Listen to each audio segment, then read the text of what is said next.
Chapter 1501. Under the barrage of muskets, not a single cavalryman was able to get within 300 steps of the trenches. The battle lasted from day to night. In the end, the Khaganate army left behind about 12,000 corpses before retreating helplessly. On the other hand, the Cold Front army didn't suffer a single casualty. In fact, the marksmanship of the soldiers was even better. It was said that sharpshooters were trained by bullets, but that was only true for fixed targets. Occasionally, there would be moving targets. For example, a real target like this was something that even the sharpshooters of the future envied. In order to train the soldiers' marksmanship and take into account that the enemy's charge wasn't too loud, Commander Xiao Feng conducted actual combat training in units of battalions. Not only did this save bullets to a certain extent, it also preserved the soldiers' stamina to the greatest extent. They were surrounded on all sides and had only sent out 4 battalions of soldiers. In this kind of battlefield, they would have no problem holding out for a long time. Not to mention, before they were surrounded, they had brought 20 days' worth of rations. Unlike the Mongolian army, they had instant noodles, biscuits, ham sausages, canned food, and so on. Even if they didn't have a chance to start a fire, they could still eat until they were full. This was the best way to preserve their stamina and fighting spirit. Seeing that Cold Front's 2nd Regiment had killed more enemies than their entire regiment, the 1st Regiment's commander Min Fu and the 2nd Regiment's commander Lori were envious. They came up to Xiao Feng and asked sincerely, "General Xiao, our commander has sent a telegram saying that he's on his way with the army, but we don't know when we'll launch our counterattack." "There's no rush." Xiao Feng, who carried the rank of Major General, smiled and shook his head. It was rare to have an opportunity like this to train the soldiers. He wanted to let the soldiers of the division go through a sieve. This would be a great help in increasing the fighting strength of the division. Although they were all division commanders, the Cold Front Division's commander had the rank of Major General. Only they and the commander of the world's #1 cavalry army could enjoy this kind of treatment. This was enough to prove the strength of the two armies. On the other hand, the other division commanders were at most senior colonels. In comparison, the difference in status between the two sides was obvious. Even though Major General Xiao Feng said this, Min Fu and Lorui, who were also division commanders but only had the rank of 2 bars and 4 bars, couldn't say anything. When it was almost daybreak, the 2 division commanders were suddenly called into the tent by Xiao Feng. Through their narration, the decision made last night was changed. "Commander Min, Commander Luo, please get ready. Let the soldiers eat in advance and prepare for the counterattack." The reason why the situation changed so quickly was naturally not only because the 3rd Corps' commander Wu Sheng had already brought the main force of the army to the periphery of the battlefield, ready to provide support at any time. The main reason was that Yang Qindong had sent a telegram. No one in the 5-star army had the right to question or be dissatisfied with Yang Qindong's orders. This was a kind of respect, a kind of prestige accumulated over a long period of battle. There was another mission for him to finish the battle as quickly as possible. As soon as the telegram was delivered, Xiao Feng knew what to do next. He then called for Min Fu and the other 2 teachers to discuss the matter of counterattacking. The 3 division commanders sat together. The candlelight in the tent was lit for half an hour until the messenger came to report that the soldiers had already eaten breakfast and could attack at any time. The 3 division commanders looked at each other and nodded heavily. After telling each other to pay attention to safety, they walked out of the tent. Outside the encirclement, Parson Han's face was a bit ugly. He only went to sleep at midnight, but even so, he still tossed and turned in bed for nearly an hour before falling asleep. It wasn't strange for him to have such a performance. He thought that he had the upper hand, but after attacking for a day, not only did he lose 15% of his strength, he didn't even hurt a single hair on the enemy's head. This was the first time he had encountered such a battle in his life. Even when facing the 5-star army in the east, although they were defeated time and time again, they were still able to injure some of the enemy. It wasn't like this time. They were clearly the attacking side, but they could only passively take a beating. He found a few of his subordinates to discuss until midnight, but they still couldn't come up with a better plan. Everyone finally decided to observe carefully the next day to see if they could find a direction to attack. Only then did they go to sleep. At this time, the sky was beginning to brighten. But even so, Parson Han still didn't have the intention to get up. He didn't sleep well last night, so he wanted to take advantage of this opportunity to sleep a little longer to ensure that he had enough energy to deal with various matters during the day. Whoosh, boom. Harsenhan, who did not want to get out of bed, was about to lie down for a while. Suddenly, a sharp whistling sound rang out beside his ear. Following that, he felt the bedboard shake. The huge explosion caused him to be unable to sleep peacefully. What's going on? What's going on? The frightened Harsenhan got off the bed with his clothes in disarray. He rushed out of the tent and wanted to ask the guard outside what was going on outside. However, what he saw next made him unable to ask any more questions. He could see with his own eyes the cannonballs exploding within the camp, destroying one tent after another. One of the cannonballs was less than 40 steps away from his main tent. Standing in front of the main tent, he could even feel the shockwave from the explosion. In comparison, the surrounding Mongol soldiers weren't much better off. Some of them were directly hit by the cannonballs, and some of them were injured by the shrapnel. Although they didn't die immediately, they breathed out more than they breathed in. Of course, most of them were those who had suffered minor injuries. They were bleeding. The wounds were not big, and there was only a small piece of shrapnel embedded in their bodies. However, if the shrapnel was not taken out, the prolonged bleeding would eventually kill them. It could be said that there was no safe place to hide under the cannonballs. When the cannonballs landed on the Mongol camp, it was already a mess. The general didn't give any orders, and the soldiers didn't have the will to fight. Where did the cannonballs come from? Didn't you say that the cannonballs of the 5-star army weren't surrounded by us? Seeing the hellish scene in front of him, Harsenhan angrily asked, This. A few generals who had run to the main tent lowered their heads. Previously, because the cannonballs of the 2nd Cold Front Regiment were well hidden within the army, and because they didn't encounter any cannonballs yesterday, they were certain of this. But now, it seemed like they had been tricked. Harsenhan, who had vented his anger, knew that this wasn't the time to ask for responsibility. He said, Go back to the army and think of a way to gather the troops. Be prepared for battle. This Khan is thinking that the cannonballs are just a prelude. Perhaps their real counterattack is coming. Counterattack? They only have 30,000 men, and we have 80,000. Will they counterattack? This sentence attracted the suspicion of the generals. Even at this time, his subordinates still doubted his words. This made Harsenhan very angry. He knew that it was because of his usual actions that his subordinates didn't trust him. If he wanted them to listen to him, he had to negotiate with them. As such, he had to change his tone and explain patiently. It was because of this explanation that the Mongol army lost the most crucial time.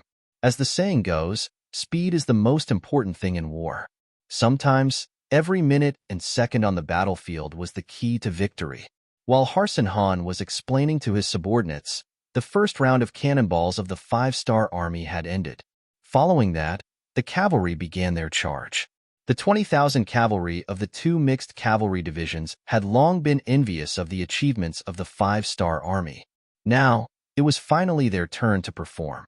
One by one, they galloped forward on their horses and shouted loudly. They also wanted to make a name for themselves. Great Khan, the 5-star army has indeed launched a counterattack. A young scout rode up to Harsenhan and reported the situation in a loud voice. Facts spoke louder than words. Harsenhan had said a lot earlier, but the generals didn't believe him. However, the facts had slapped them in the face. When the generals looked at Harsenhan, they all revealed looks of admiration. This time, there was no need to say anything. The generals dispersed and began to gather their troops. The Mongol soldiers also had a certain amount of battle experience. When they saw the 5-star Legion Corps charging over, even without the command of their general, many of them were already prepared to charge. They turned their horses around and mounted their horses. They were prepared to engage in a bloody battle with the 5-star army at any time. Commander, the Mongol army's attention is on the interior.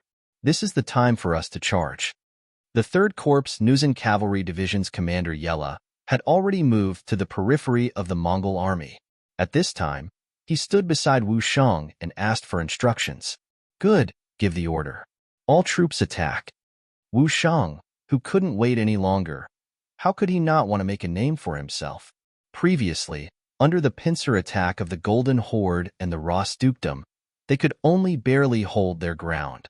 Now that they finally had a chance to make a name for themselves, how could he give it up? With a loud shout, he led his 3 divisions and 30,000 soldiers to charge towards the Mongol army from different directions. At this time, the Mongol army's main focus was on the 5-star army that was surrounded.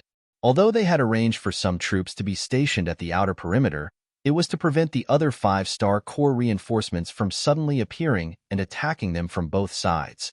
However, with the chaos in the camp and the generals not returning in time, these soldiers had long forgotten about their previous mission. They only wanted to solve the problem in front of them. Now, there was no one to defend behind them. When Wusheng appeared with his army, they were caught off guard. Chapter 1502. On the battlefield, the slightest accident could cost a person's life.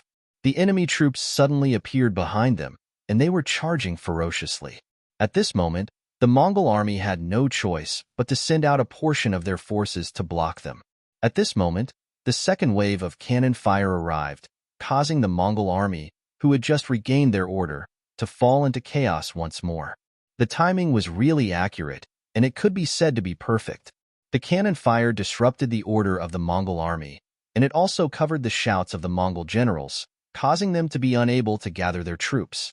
In just 15 minutes, the 5-star army had formed a pincer attack. Facing such a situation, many of the Mongol soldiers were confused as to who they should fight. Taking advantage of the fact that the enemy had not formed a defensive formation, Wusheng's 3rd Legion charged into the Mongol army like a sharp blade, and they started their massacre. The reason why cavalry was so terrifying and had dominated the battlefield for a whole decade and a century was precisely because they were fast enough. Their charge was fierce enough, and their lethality and destructive power were shocking and terrifying.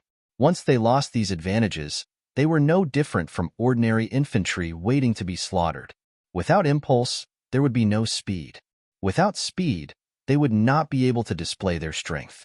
Without strength, there would be no killing power and no destructive power. They were just riding on horses.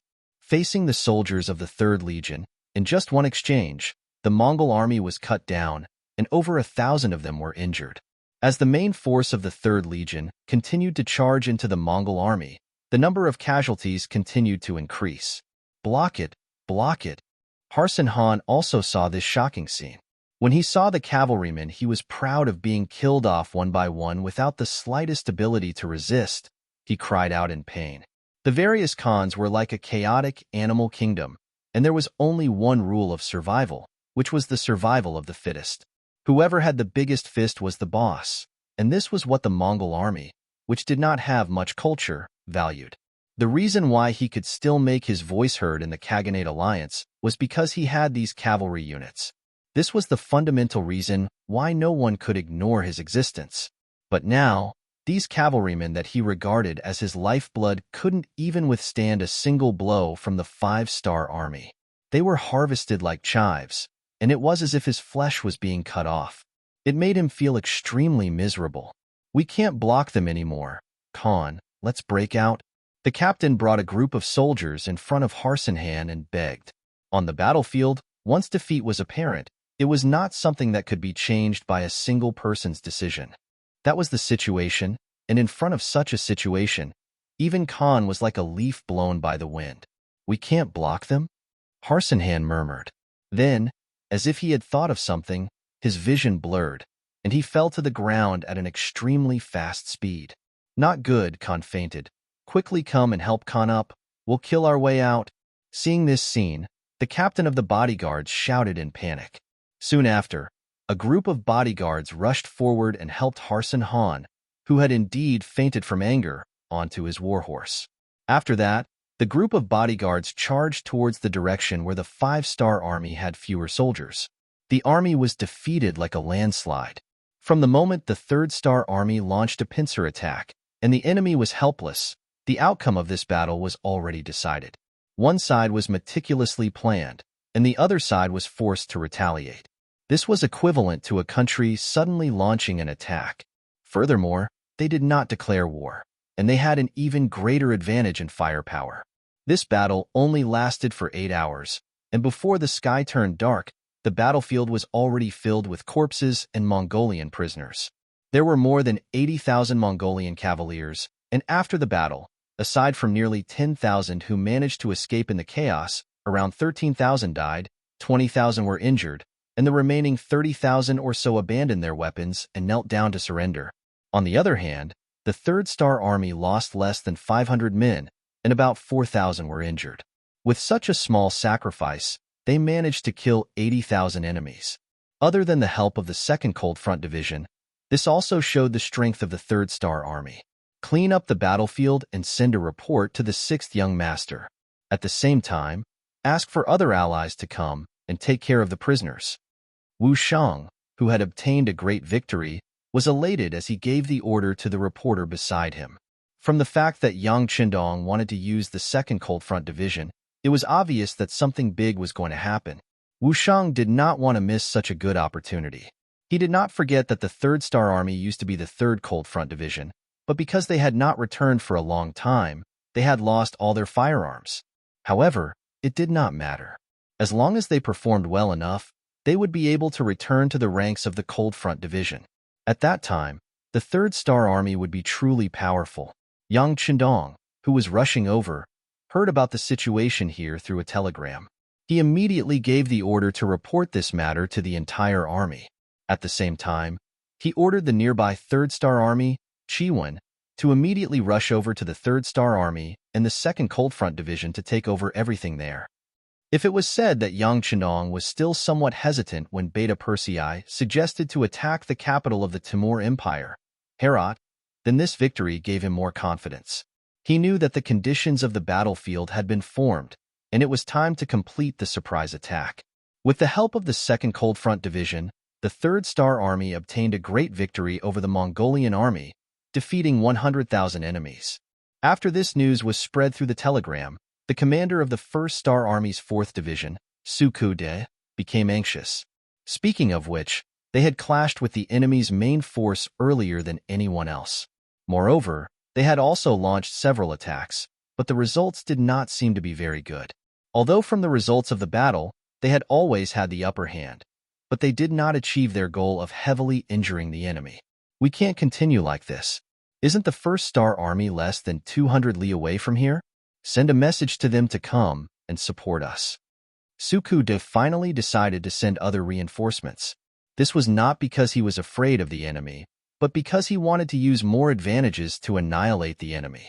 Just from this point alone, he already had the qualities of an excellent commander. He no longer cared about the fruits of victory in front of him. He was willing to share the credit with other allies, which was equivalent to having a view of the overall situation. Su Kude was also preparing for the final attack. In contrast, Commander Tian, who had already obtained the fruits of victory. Under his surprise attack, he had successfully captured the capital of the Ilkhanate, Tabuli Tuching. In order to achieve the goal of not letting the news leak out, the 4 divisions of the army attacked the 4 gates to ensure that no one could escape the city and spread the news. The world's #1 cavalry army was indeed worthy of being in existence, that was second only to the Black Cavalry in terms of cold weapons. From the moment they launched their attack to the moment they captured the entire Tabuli Tuching, they had only used less than 4 hours. Furthermore, they had achieved their goal of not letting a single enemy escape. After quietly capturing the city, Tian, who did not let the army take down the old flag of the Ilkhanate. On the surface, the city did not look any different from before. This was him fishing, waiting for the enemy to walk into the trap. Although Tian, who did not know who would appear here, his intuition and the pattern of the battle told him that there would definitely be enemies here. After 6 days, not a single enemy appeared. Instead, many Mongolian soldiers and civilians were executed because they were hostile to the 5-star army. Letting the world's #1 cavalry army do the work of a third-rate army was indeed a waste of talent. Some of the soldiers had their own opinions about this. Looking at the battlefield, the other allied forces had already made contributions, but the world's #1 cavalry army had only chosen to wait, making them feel sullen. Regarding this, Tian, who used his aura to suppress it. However, at this moment, his heart wavered a little. If he only obtained this bit of merit in this battle, then he was somewhat unqualified to be a commander. Finally, On the morning of the seventh day, the scouts outside the city reported that they had seen a large number of Mongolian soldiers outside the city. At this time, they were moving in the direction of the city. Hearing that there was finally an enemy who had taken the bait, Tian-Hu immediately became spirited. The five-star army soldiers in the city also changed from their previous dispirited state to full of vigor. At this time, about 5 li away from the city, a group of about 30,000 people was slowly making their way into the city. Leading them was the Ivan Khanate's Harsan Khan, as well as the 20,000 Kazakh Khanate cavalry led by Alating. After the defeat, Harsan Khan had killed his way out of the encirclement under the protection of his personal guards. Following that, he gathered the remaining soldiers and gathered about 10,000 people. After that, he met the 20,000 Kazakh cavalry who were coming to support him. Thus, he mixed them into one army and retreated to Tabuli-Tuching. At the same time, he reorganized his army and looked for an opportunity to fight again. Harsan Khan did not admit defeat because he did not know what had happened on the other battlefields. He only thought that it was his own army that had lost. Then he still had 200,000 cavalry at his disposal. Moreover, as long as he could hold on, the other Khanates might continue to send reinforcements. Harsan Khan was not discouraged as there was still hope to turn defeat into victory. Gathering the 20,000 Kazakh cavalry was the first step. The 30,000 cavalry, under the leadership of Harsan Khan, turned around and headed towards Tabuli-Tuching. At this time, no one would have thought that their base was no longer under their control and had become a graveyard. After knowing the exact number of enemies, Tian-Hu knew that it was not realistic to want to destroy them in the city. Once the enemy found out that the commander guarding the city had changed, he was afraid that the first thing they would do was to escape. Thus, he had waited for 6 days in vain. This result was unacceptable to Tian-Hu. Chapter 1503. Since they couldn't destroy them in the city, they would just go out and destroy them. Destroying the enemy in the wilderness was the specialty of the world's #1 cavalry army. Just like that, the 1st, 2nd, 3rd, and 5th divisions received their respective missions. Tian-Hu left the most boring task of defending the city to the 5,000 men under his direct command, the reinforced regiment, which was under his command. After being angry for the past few days, they needed to vent their anger. Tian-Hu called the 4 division commanders over and said in front of them, "I've given you a chance. If you can't stop these 30,000 enemies, then you don't need to stay in the position of division commanders and become a joke to others." No matter what method he used, Tian-Hu was able to raise the morale of the 4 division commanders. When Harsan led his army to the city gates and saw the tightly shut gates, he angrily cursed. The flags of the Ilkhanate that were originally placed on top of the city gates were all pulled out and thrown onto the city walls. Instead, they were replaced with bright-colored flags of the 5 stars. Tian-Hu also officially appeared on the city walls and ordered the soldiers below to use their bows and arrows to shoot down from above. The arrows fell like rain and landed in the Mongolian army's camp, causing waves of mournful cries. Tian-Hu took the initiative to attack, which was equivalent to giving the order to attack.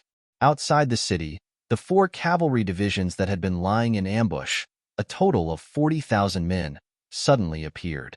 They locked down all the escape routes of the Mongol army and charged in from the outside, reaping the lives of the Mongol cavalry. The world's #1 cavalry army's warriors, who had been fighting with all their might, finally had a chance to vent their anger. At this time, they all wanted to bring out all their skills and use all their strength to wave their arms. Therefore, they could only use 90% of their strength, not 80%. The First Army's cavalry was so fierce, and with the sudden attack, they quickly broke through the 3 defense lines that Harsan had set up.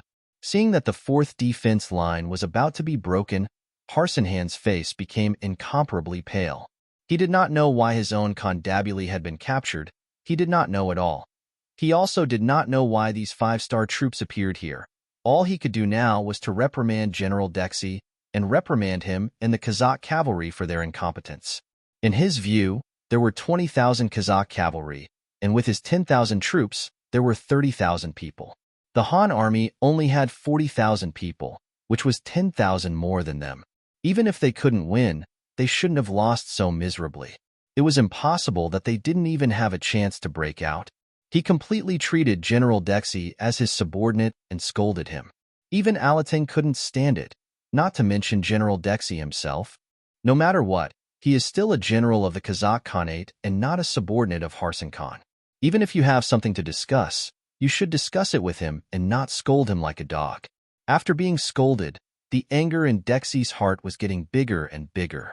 This time, when he came to the battlefield, he didn't have any opportunity to show off. He encountered Harsan Khan and was brought here. Then, he was inexplicably attacked.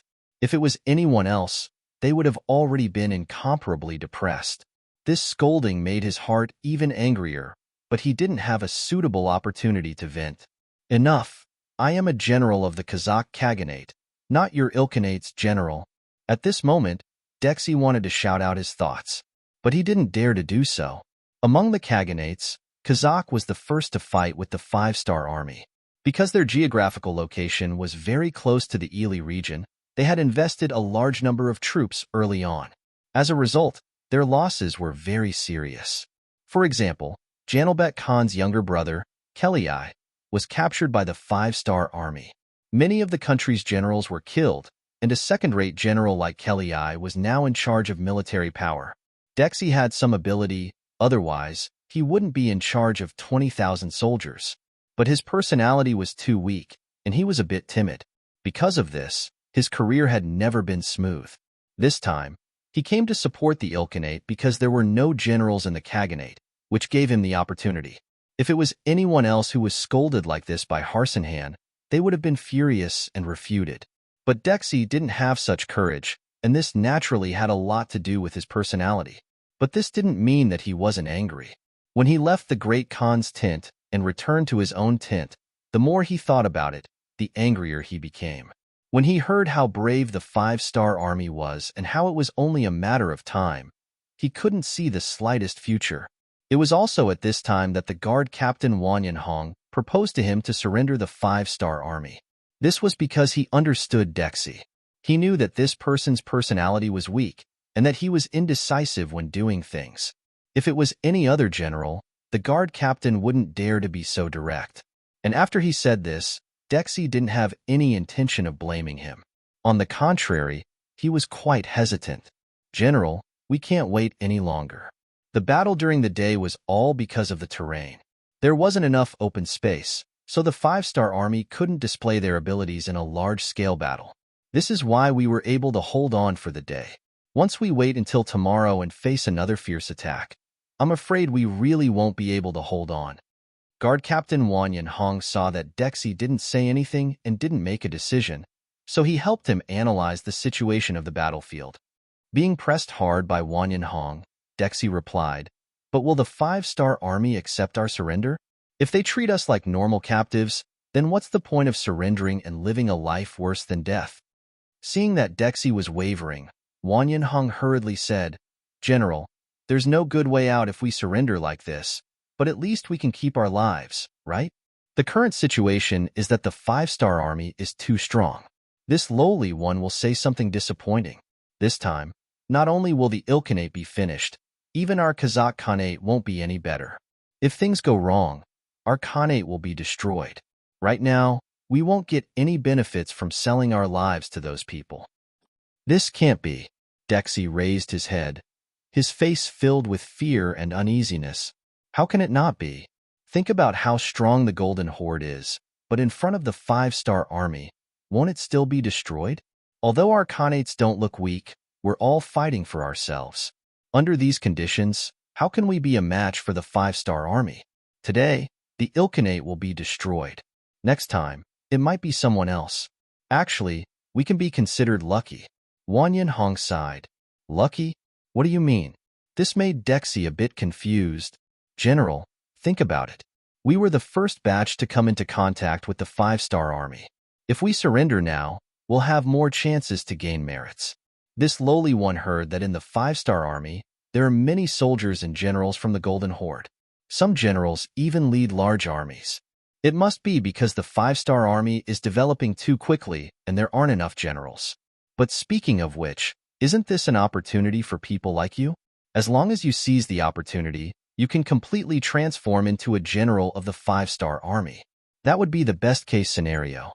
Becoming a general of the 5-star army, is that possible? Dexy shook his head, his face filled with disbelief. What's impossible about it? Even if it's impossible, so what?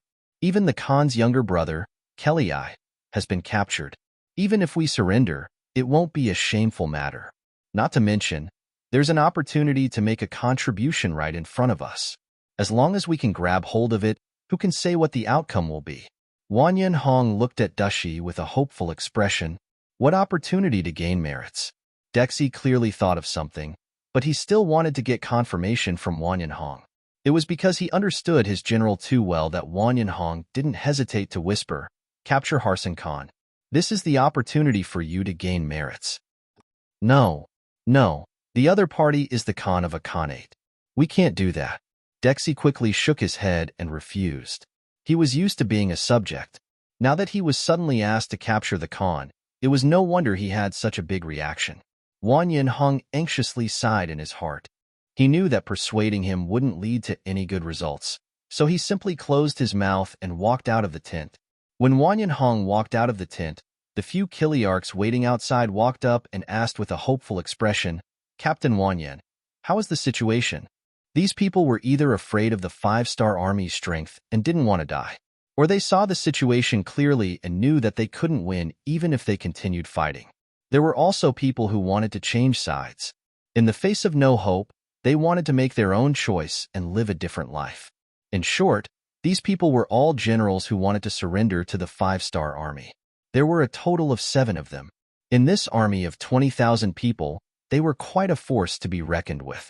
Seeing these people's eyes filled with hope and fighting spirit, Wanyan Hong opened his mouth and said, "The general is still hesitating. He hasn't made a final decision yet." "Aya, how can we do that? It's dark now, so the 5-star army won't attack. However, when the sun rises, they won't wait any longer. Right now, the soldiers in the army are scared to death. They are all frightened by the strength of the 5-star army. If this continues, we won't be able to hold them off tomorrow. Are we all going to die here?" Yes. We don't want to die yet. We must convince the general." Chapter 1504. Yes, we have to convince the general. Listen to my instructions. Wanyan Hong nodded. How could he not see that the army had lost their will to fight and morale? How could they win a battle with such an army? Right now, the only option left for them was to surrender. Since Dashi couldn't understand, they would force him to make a decision. Wanyan Hong's eyes flashed with determination. He had been by the general's side for so many years, and he knew what he had to do to convince him. Under Wanyan Hong's leadership, the generals quickly gathered together to discuss a plan. In less than an hour, Wanyan Hong returned to the tent. After all, as the captain of the personal guards, his duty was to protect the general. When Wanyan Hong entered the tent, he saw a scene that made him exasperated. This was because Dashi was already sound asleep and was even snoring. It was really unimaginable that the general could still sleep when the war was so tense. One had to admit that he had a big heart. This also proved that the general didn't have any intention of rebelling. It was also because of this that Wanyan Hong was firm in his decision. He turned and walked out of the tent. He nodded to the few Kiliarchs who were waiting outside. "In half an hour, we will act according to plan." Wanyan Hong's plan was to try his best to convince Dashi. If it really didn't work, then the only way was to mutiny. For the sake of his brothers and himself, he was willing to be the bad guy. After Wanyan Hong said this, he turned and went back into the tent. He laid down on the fur mat in the corner of the tent. That was originally a place for him to rest. Not long after he lay down, there was a sudden shout from outside the tent. The noise was not small, and it woke up Dashi, who was sleeping. "What's going on? What's going on? Don't tell me the 5-star army is attacking overnight?" Hearing Dashi's anxious shout, Wanyan Hong pretended to have just woken up and rubbed his eyes. He asked, "Who's making a racket outside?" "It's us." Following this voice, several figures walked into the tent. Upon closer inspection, they were none other than the Kiliarchs who had been waiting outside for news. All of a sudden, these people squeezed into the tent, making it seem a little crowded. Dashi was also shocked by these figures. He instinctively reached for the scimitar beside the bed. Fortunately, Wan and Hong stood out and blocked Dashi. He then looked at these Kiliarchs with a questioning expression and shouted, "What are you doing?" "Captain Wanyan, don't panic. We are here to report the military situation." The leading Chiliarch knelt on the ground with a thud and said in a tearful voice, "Reporting to General, this lowly one has just spent a lot of money to obtain information from Ili Khan's army. Harsan Khan has already ordered us to take the lead and launch a counterattack against the 5-star army tomorrow morning, and then kill a way out for them. General, there is no need to mention the strength of the 5-star army. What is the difference between doing this and committing suicide? Harsan Khan is not our Kazakh Great Khan. There is no need for us to make such sacrifices for him." "That's right. They don't even see us as humans. There is no need for us to work for them.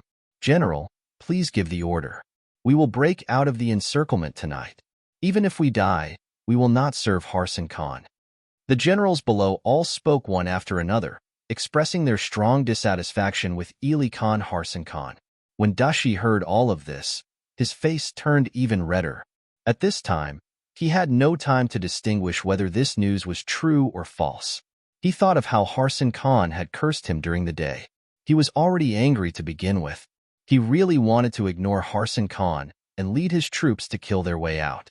At that time, it would be lucky if they could charge out, but if they couldn't, then it would be his fate to die on the battlefield.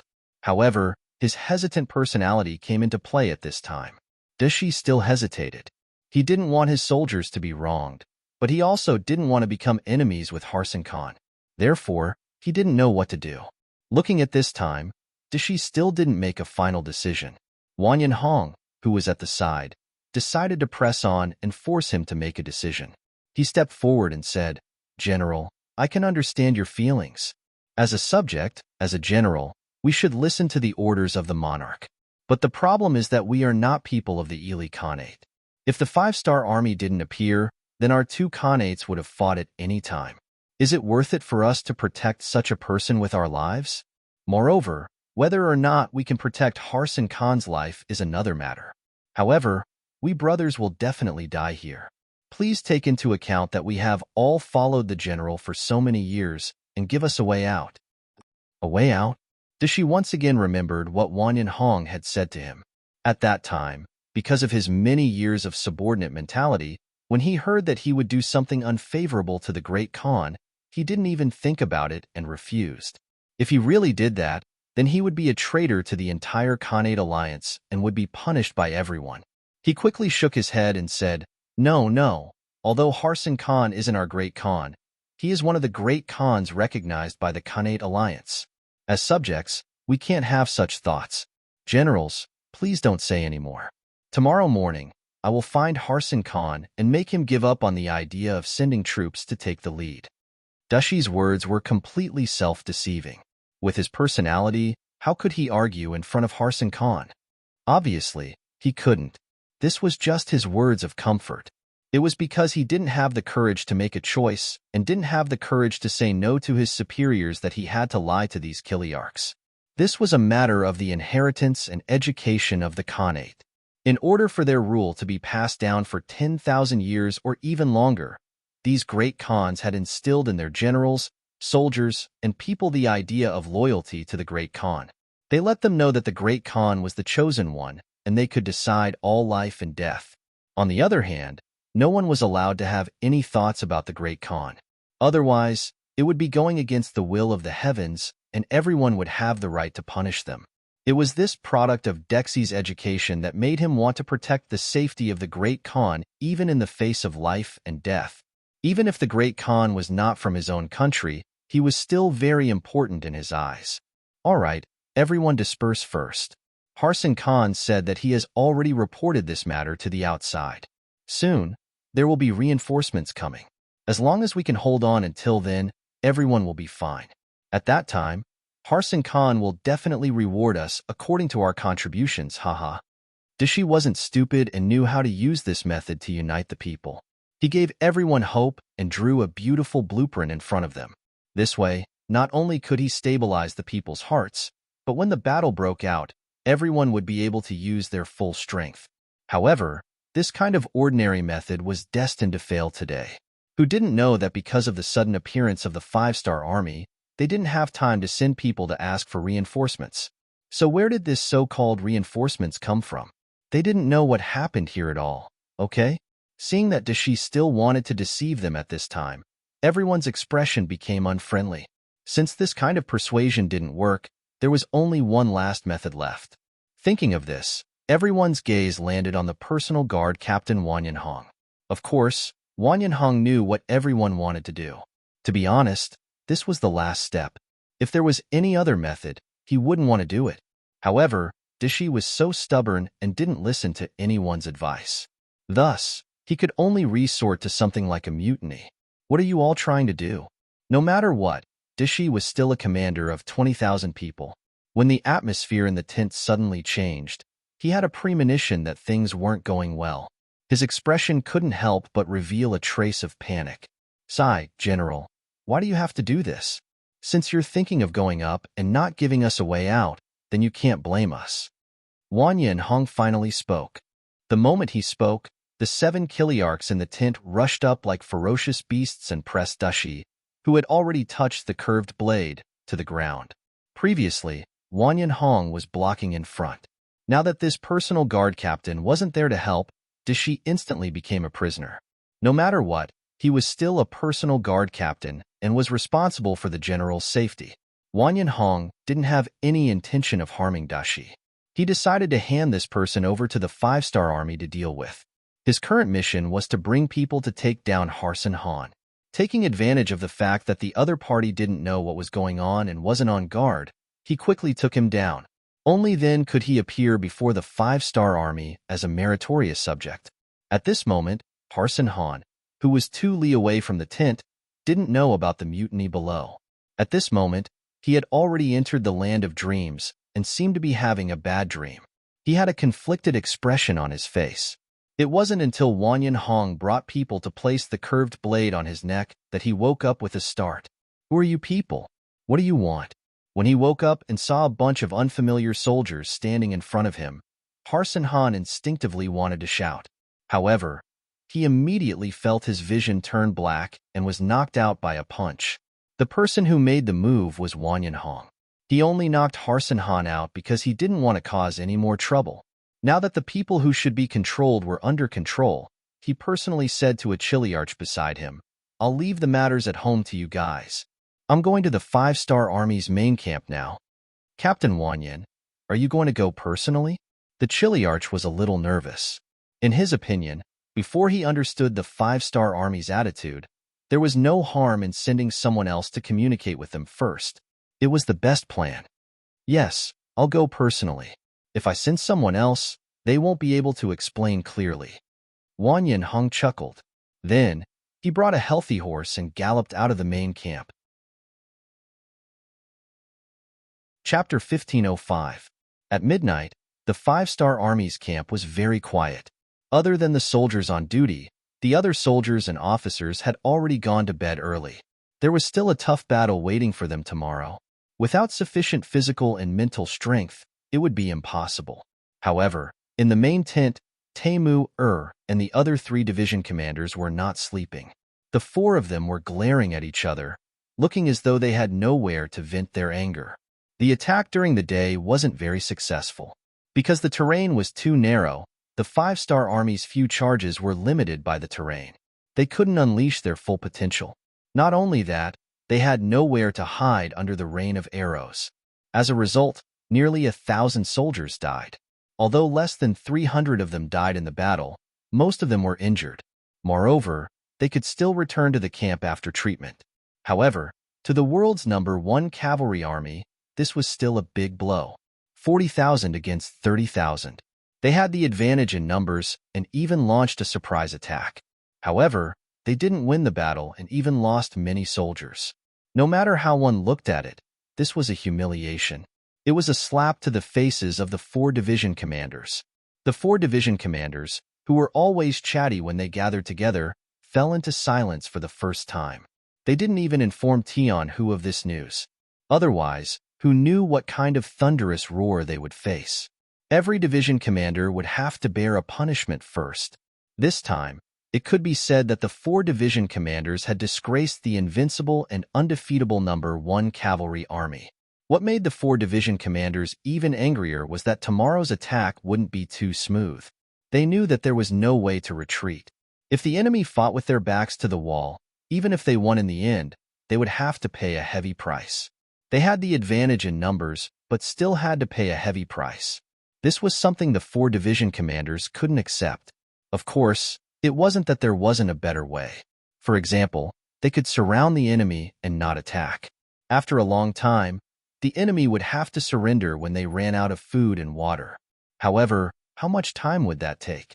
Seeing that all the armies and divisions were seizing every second to gain merits on the battlefield, they had no choice but to surround the less than 30,000 enemies and wait here.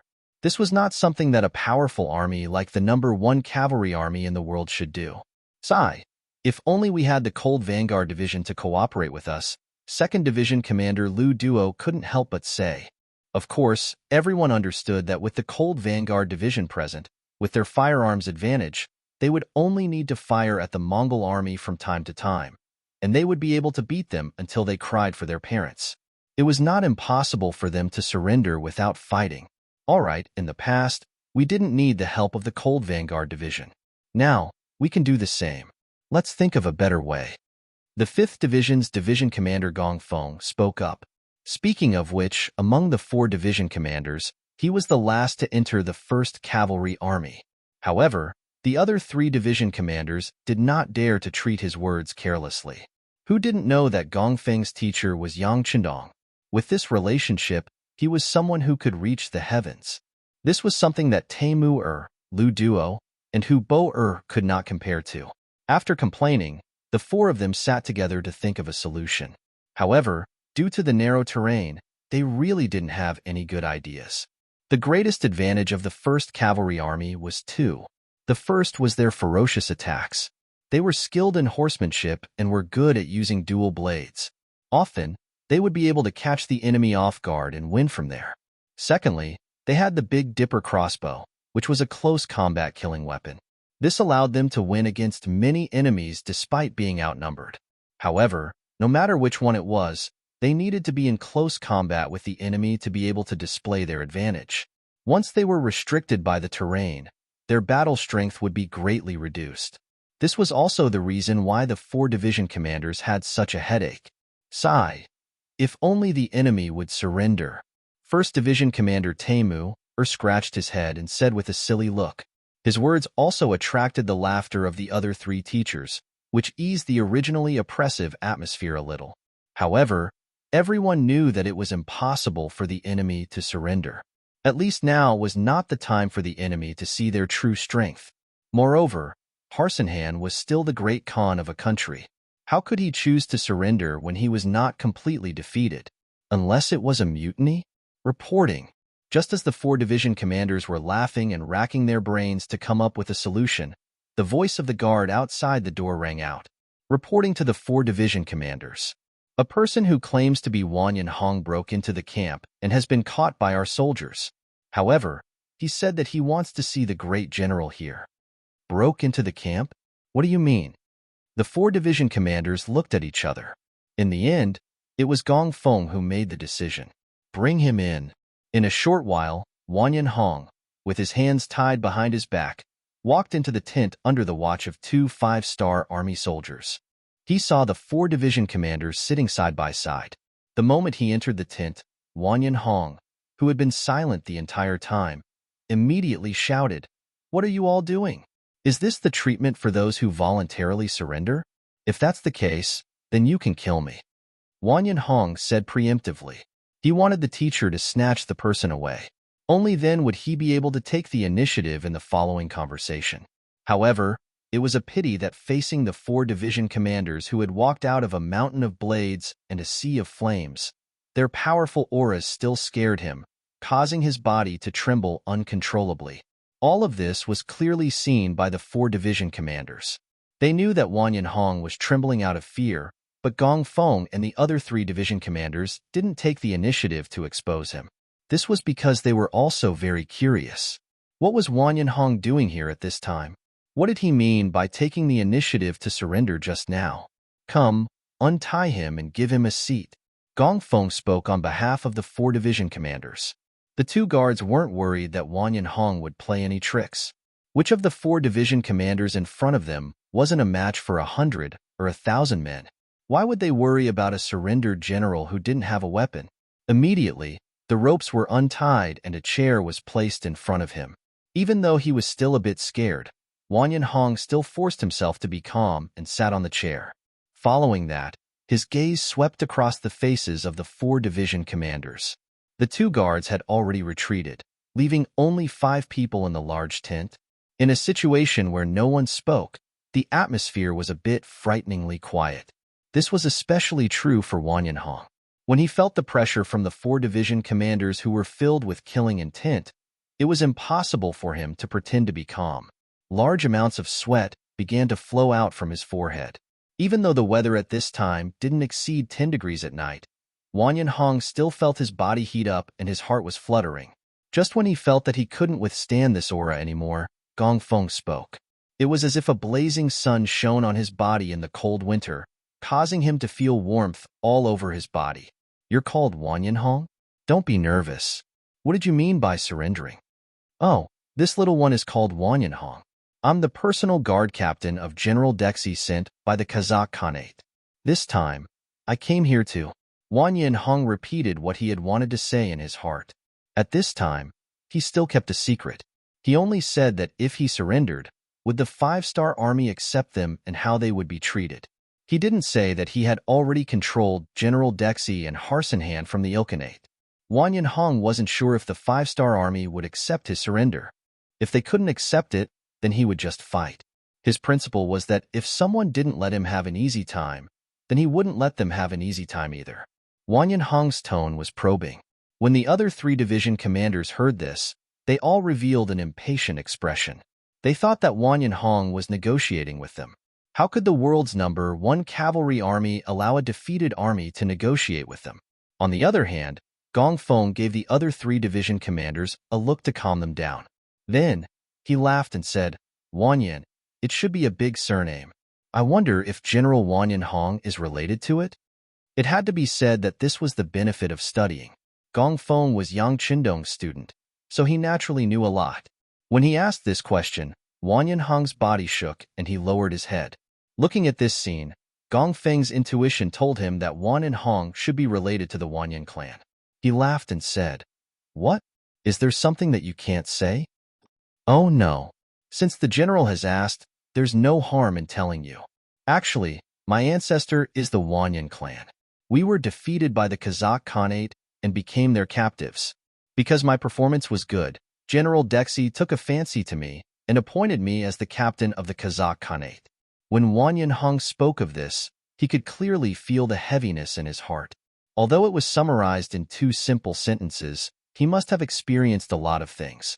Moreover, it should be very sad. When he heard this, Gong Feng's expression became better. His intuition told him that this should be a breakthrough that would greatly benefit their following work. Oh, so it's like this. It seems like we have more things to talk about with Brother Wanyan. At least we have the same enemy, right? The same enemy? Wanyan face was filled with confusion. Yes, the Kazakh Khanate is our common enemy. If you are willing, we can help your Wanyan clan take revenge. Gong Feng nodded solemnly and said, At that time, as long as we break through the Kazakh Khanate, we can save your suffering clansmen and return them their freedom. At that time, you, Wanyan, will be the benefactor of the entire Wanyan clan. Of course, if you want us to do this, you have to show some sincerity. For example, help us deal with the enemies in front of us. Chapter 1506. When Wanyan heard that he would be the benefactor of the Wanyan clan, he was stunned. He didn't even hear what Gong Feng said next. He only knew that the 5-star army was willing to return the freedom of the Wanyan clan after destroying the Kazakh Khanate. This was what all the Wanyan clan members wanted the most.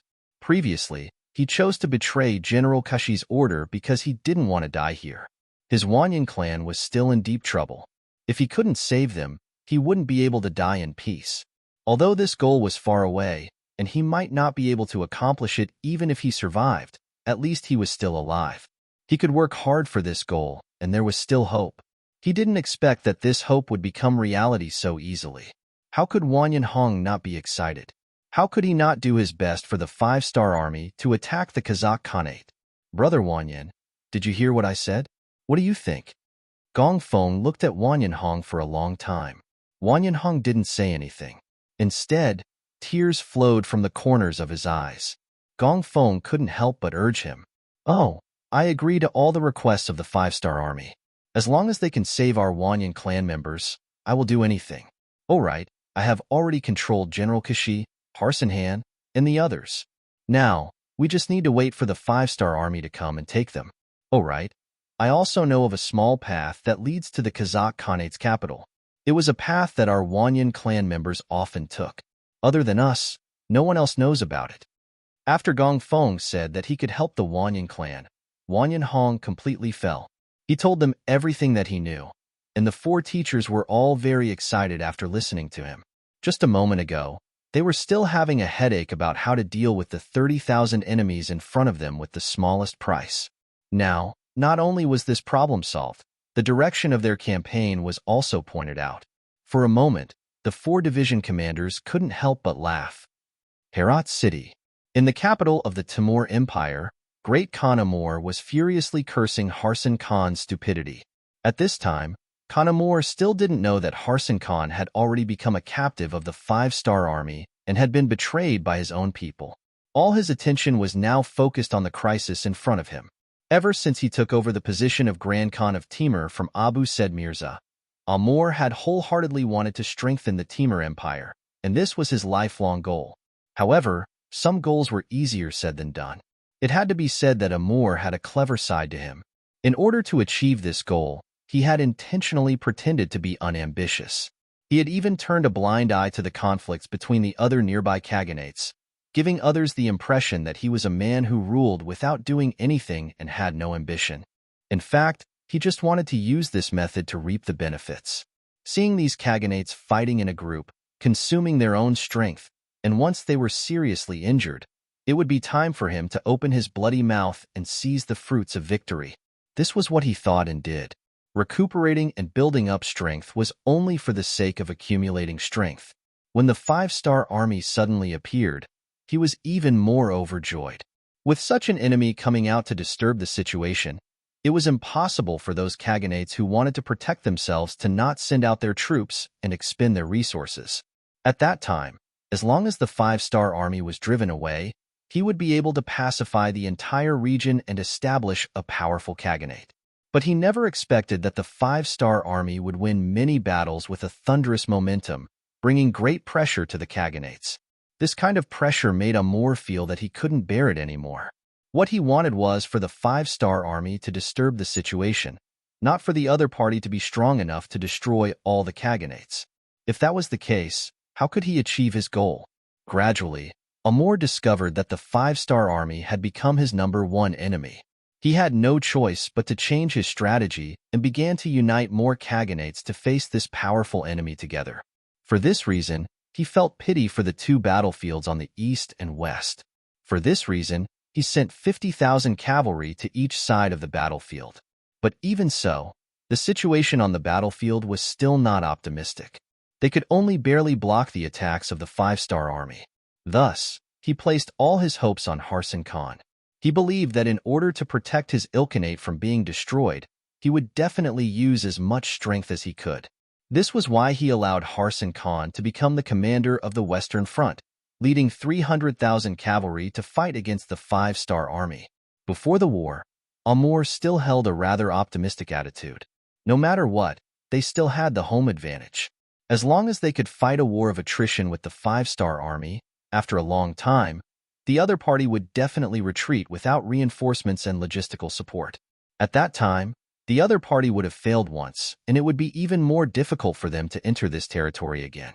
Perhaps they wouldn't be able to carry out a second expedition in their lifetime. In that case, he would be able to carry out his plan of annexing the various khanates and strengthening the Timur Empire. With 300,000 against 400,000, and with the defensive position and the advantage of being the host, the result of this war could be predicted. Just as Amor was looking at all this with optimism, bad news came one after another. First, the five-star army fought 100,000 against 100,000, entangling his main force. Next, the five-star army fought 30,000 against 100,001, driving away Harsan Khan's troops, shocking many people. Then, the Norman Khaganate was destroyed by the five-star army through a sneak attack. This made Amor extremely shocked. He could not figure out how the five-star army did it. And now, an even more severe test was placed in front of him. The five-star army actually changed the direction of their advance and headed straight for his Timur Empire. As the most powerful existence among the Khaganates, the Timur Empire was located in the middle of all the Khaganates. This was their advantage. They could suddenly dispatch troops to attack any Khaganate at any time. But at the same time, it was also their disadvantage. They could dispatch troops to attack from any Khaganate. In the past, the Timur Empire was the dominant power. The other small Khaganates nearby only thought about how to curry favor with him. How could they think of attacking him? Therefore, he was not worried. But now, with the appearance of the five-star army, they would not carry out their plan. When he heard that the five-star army had dispatched troops to the Timur Empire from the Ilkhanate and the Norman Khaganate, Amor was indeed frightened and angry. He was angry at the arrogance of the five-star army, but also worried about whether he could block the enemy's advance. Men, summon Great General Manjalatu. Amur, who was a little flustered, decided to do something. He couldn't continue to wait like this. Otherwise, not to mention that he wouldn't be able to realize his ambitions, whether he could establish a foothold in the world would become a very serious problem. Manjalatu was fully deserving of the title of Great General of the Timur Empire. This person was extremely capable. On the battlefield, he was also known as the King of 100 Victories. It was rumored that when the nearby Khaganates heard his name, children would stop crying. From this, it could be seen how influential he was. After being summoned into the hall, Manjalatu strode in front of Amor. Without waiting for him to salute, Amor asked in a hurried tone, "Great General, you should be aware of the situation. Do you have any way to deal with the enemy? It's just a two-legged sheep. It's not a big deal." Manjalatu, who was not tall and had a face full of beard, smiled conceitedly with a look of indifference. For some reason, after seeing Manjalatu's performance, Amor, who was originally somewhat anxious, calmed down a lot. "Oh, but what is the Great General's arrangement?" "It's very simple. We'll just have to deal with whatever comes our way. The enemy is coming from afar. Their provisions will definitely be insufficient. We only need to fight a war of attrition with them. We can delay them until they have no choice but to retreat. Moreover, our Timur Empire has a lot of water plants, mountains, and lakes. We can use this advantageous terrain to deal with them. In short, we don't need to fight a big battle. Our main goal is to harass them. As long as we can hold on for a while, the enemy will have no choice but to consider retreating." Amor nodded in satisfaction after hearing this. However, he felt that the other party had not finished speaking, so he asked tentatively, "But I wonder if there are any other methods?" "Of course there are, Great Khan. We can send people to contact Bangladesh and provide them with gold and silver. Let them send troops to harass the rear of the five-star army. When the rear is on fire, the five-star army will not be able to fight a war of attrition with us here. At that time, we can divert the trouble and stabilize the situation." Manjalatu's face was full of confidence. Obviously, he had already prepared for this. "Good, haha. This Khan has the Great General's help. It's just a two-legged sheep. What is there to fear?" So, the 250,000 cavalrymen in the country will all be handed over to the Great General. This Khan will wait for the good news of the Great General's victory. Amor laughed and handed over the military power. Over the past few years, the Timur Empire had prepared a total of 350,000 cavalrymen, which was definitely a powerful force. Even when the Golden Horde was at its peak, the Timur Empire still couldn't compare to it. They still had to rely on the Cherkass people and the Alans to fight against the five-star army. Just from this aspect alone, the Timur Empire was clearly a bit more powerful. After handing over everything to Manjalatu, Amor waited for the final result. He was full of confidence in the great general. At this time, young Chundong, who was rushing from the Ilkhanate to the Timur Empire, also learned about Manjalatu from the intelligence department. Chapter 1507. There was quite a bit of information that was sent over, all of it showing how troublesome and terrifying this person was. Even young Chundong felt that this person was a bit troublesome. He had a feeling that this person's existence would greatly hinder his great plan of unifying the Timur Empire. Inform Chushi to come down and meet me. After Yang Chundong threw down these words to Badeo Jiang, who was accompanying him, he continued to look through all of the information related to the Timur Empire in his hands. He was considering a suitable path of advance. Right now, it wasn't only their army that was rushing towards the Timur Empire. Apart from the 4 divisions of the world's #1 cavalry army, as well as the Russian division, all of the other 5-star army, totaling over 300,000, were converging here from all directions. There was no need to talk about the world's #1 cavalry army. They had already taken down the capital of the Ilkhanate, Buli-Tuching, and were preparing to take a small path to the rear of the Kazakh Khanate.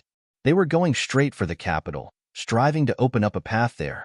This way, they would be able to meet up with the 5-star army in the east. Once this matter was accomplished, it would be the same as opening up an important path for supplies. This would play a decisive role in prolonging the army's ability to fight. Even Yang Chundong didn't think that Tian, whose #1 cavalry army, would do this. When he received the telegram, he was excited for quite a while. Ahuli's Russian division was currently clearing out the remnants of the Allied forces in the Ilkhanate. After several battles, the Allied forces could be said to have suffered successive defeats. The original 300,000 Allied forces were now reduced to less than 60,000. Ahuli, this valiant general, took responsibility for this matter. It had to be said that he was worthy of being someone who had once been a great Khan. He really did have a way of leading troops. According to the telegram, Ahuli had already fought against the Allied forces of the Ilkhanate 8 times, and suffered defeat once. Apart from these 2 armies, Yang Chundong had mobilized all of the forces he could currently mobilize. From this, it could be seen how much importance he attached to the Timur Empire. It could also be said that once the Timur Empire was taken down, the so-called Khanate alliance would be disbanded. What followed would be encirclement and suppression. This also meant that the Yangtze's territory had expanded by at least 1/3, and in order to achieve this goal, they had to get rid of the Timur Empire first. And if they wanted to destroy the Timur Empire, they had to get rid of Mandu Latu, who was a difficult general to deal with. Otherwise, if the army was really exhausted here and the provisions couldn't be transported up in time, once summer passed and winter came, they would only have one path left, which was to retreat. This also meant that all their previous efforts would be ruined in an instant. This was not something Yang Chundong could accept. In order to prevent things from developing in this direction, he had to attack fiercely and try to take down the Timur Empire in the shortest time possible. The Timur Empire's environment and landscape were very complicated. There were many deserts, and there were very few places that were suitable for cavalry to fight.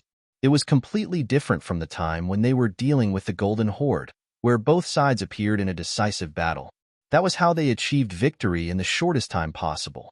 Shaking his head, he carefully looked at the map and some information, but he could not find a place or opportunity for the decisive battle. Yang Chundong could not help but sigh. It seems that we can only push forward slowly. I hope that Tian Hu and the others can succeed and join forces with the East Army to solve the urgent need for provisions. In the 15th century, most of the land of the Kazakh Khanate was separated from the Golden Horde and became part of the Yuebi Khanate. Later, some tribes broke away from the Yuebi Khanate's rule and were called escapees and gradually formed the Kazakh people. The Kazakh Khanate's territory was inhabited by nomadic Turkic people. It was because of this that they were a people that could fight and were also a people that liked to fight. The capital, Akamo, was also built more than a decade ago. Although it was called a city, it was actually just a slightly larger market. There were some walls made of earth around the city. They were not high, only about 1 zhang high. In the end, it was just for show, because if a war really broke out, they did not expect to rely on these walls to defend anything. At that time, they would rush out on horseback with all of their belongings. This also allowed them to move faster. Unless they were completely surrounded, it would be very difficult to eliminate them. It was because of this that the 5-star army on the East Front could not find the main force to engage in a decisive battle. More often than not, when they received the news, they would rush over empty-handed. In the end, they could only move forward bit by bit and were unable to join forces with Yang Chenong on the West Front. Relying on this kind of fast-moving method, the Kazakh Khanate's Janirbek Khan was not afraid of the 5-star army's attack. As long as he received the news, he would immediately leave. When the other side missed, he would consider cutting off the 5-star army's supply line, thus forcing the other side to retreat and give up the territory that they had just occupied. This kind of strategy gave the 5-star army an endless headache. Before they could eliminate the other side's strength, it was impossible for them to occupy those so-called earth walls. This was because unless they were heavily guarded, they would face the other side's counterattack at any time. Thus, there was the possibility of being swallowed up. This was the biggest problem in dealing with the Kazakh Khanate. The 5-star army had outstanding bravery and elite cavalry, but they were still unable to deal with the other side. And all of this would change with the appearance of the 1st Cavalry Division led by Tian Hu. With Wang Yanhong's help, the more than 40,000 brave warriors of the 1st Heavenly Cavalry Army set out from the Ilkhanate's capital, Tabuli Tuching, making a detour around the Timur Empire's territory, quietly cutting into the Kazakh Khanate's rear. Wang Yanhong was worthy of being a descendant of the Wanyan clan. He was extremely familiar with the situation in this area. The path that he pointed out was indeed unknown. Along the way, they didn't encounter any traces of enemies. According to what he said, they would be able to enter the Kazakh Khanate's territory in at most half a month. Then, they would be able to reach Akamo City in 10 days. Then, they would be able to secretly deal a fierce blow to Janibek Khan and eliminate as much of the other side's strength as possible. The next 25 days would be the most crucial period. Their tracks absolutely couldn't be discovered. For this reason, Tian Hu took the initiative to send a telegram to Yang Chendong, requesting the 6th Young Master's help and cooperation.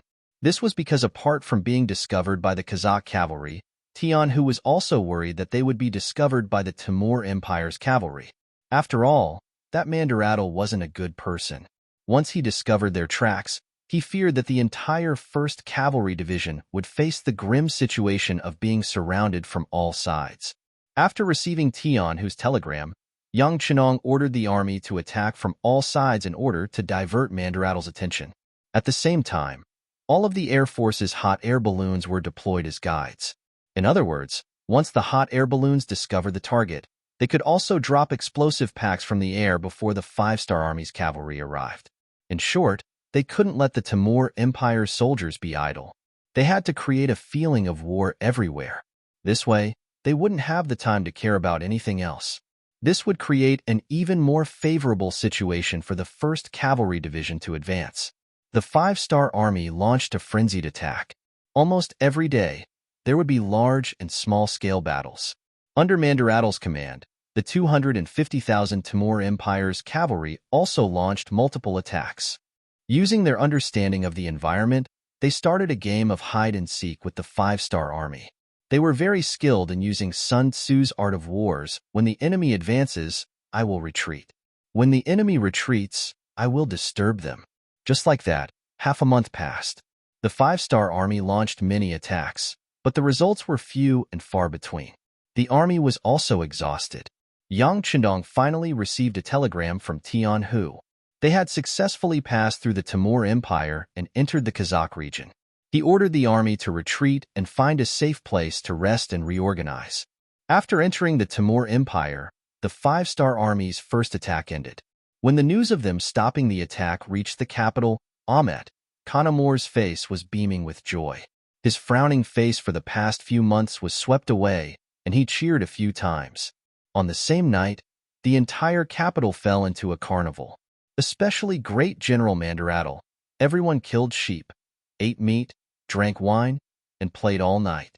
In contrast, the atmosphere in the 5-star army's camps was somewhat gloomy. After attacking for half a month, the number of enemies destroyed was not even 10,000 cavalry. Moreover, The other side was already prepared. They had scorched the walls and cleared the field, so there was no harvest in terms of food. This was naturally rare for the 5-star army. In the past, as long as they decided to attack, they would definitely gain a lot. This time, it was the 6th young master who personally gave the order, but they still got such a result. Many people couldn't accept it. In the end, they could only comfort themselves with the excuse that even immortals would take a nap, and the 6th young master wouldn't be too difficult. Beta Persei had already returned to young Qindong's side with the Black Cavalry. In the past half a month, he had been tormenting himself a lot, but unfortunately, he couldn't touch the enemy's main force at all. When he finally found the enemy's figure, the enemy would drill into the mountains, making it impossible for him to chase after them. Beta Persei didn't like this kind of fighting method where he couldn't find an opponent at all. In the end, he had no choice but to return to young Qindong's side. As soon as he returned, he heard the voices of the soldiers below. There were actually people who dared to doubt the young master. This was something that Beta Persei couldn't tolerate. He secretly called Xiuvi, Dao Xiao, Ba Daojiang, and the other leaders of the Black Cavalry and asked them to find those who were suspicious. He wanted to teach a few of them a lesson and punish them according to the law. But for some reason, young Qindong found out about this matter. He called the Black Cavalry and stopped them in public. Their mouths are on other people's bodies. We can't interfere with what they think. As long as it doesn't affect the morale of the army, we don't need to care.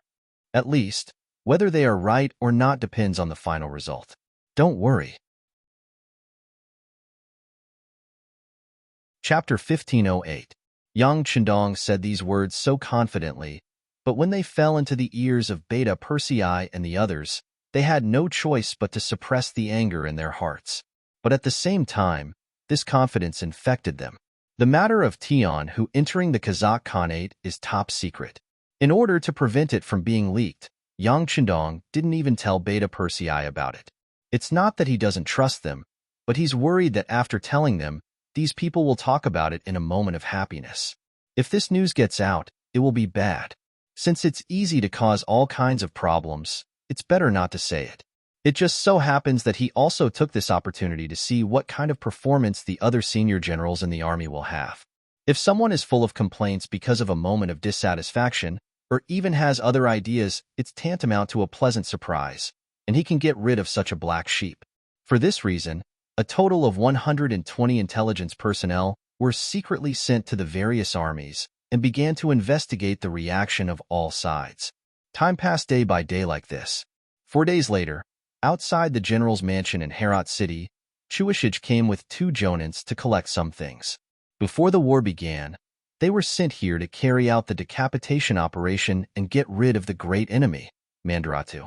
But from the moment he received this task, Chuishij knew that this task is not easy to complete, or even impossible to complete.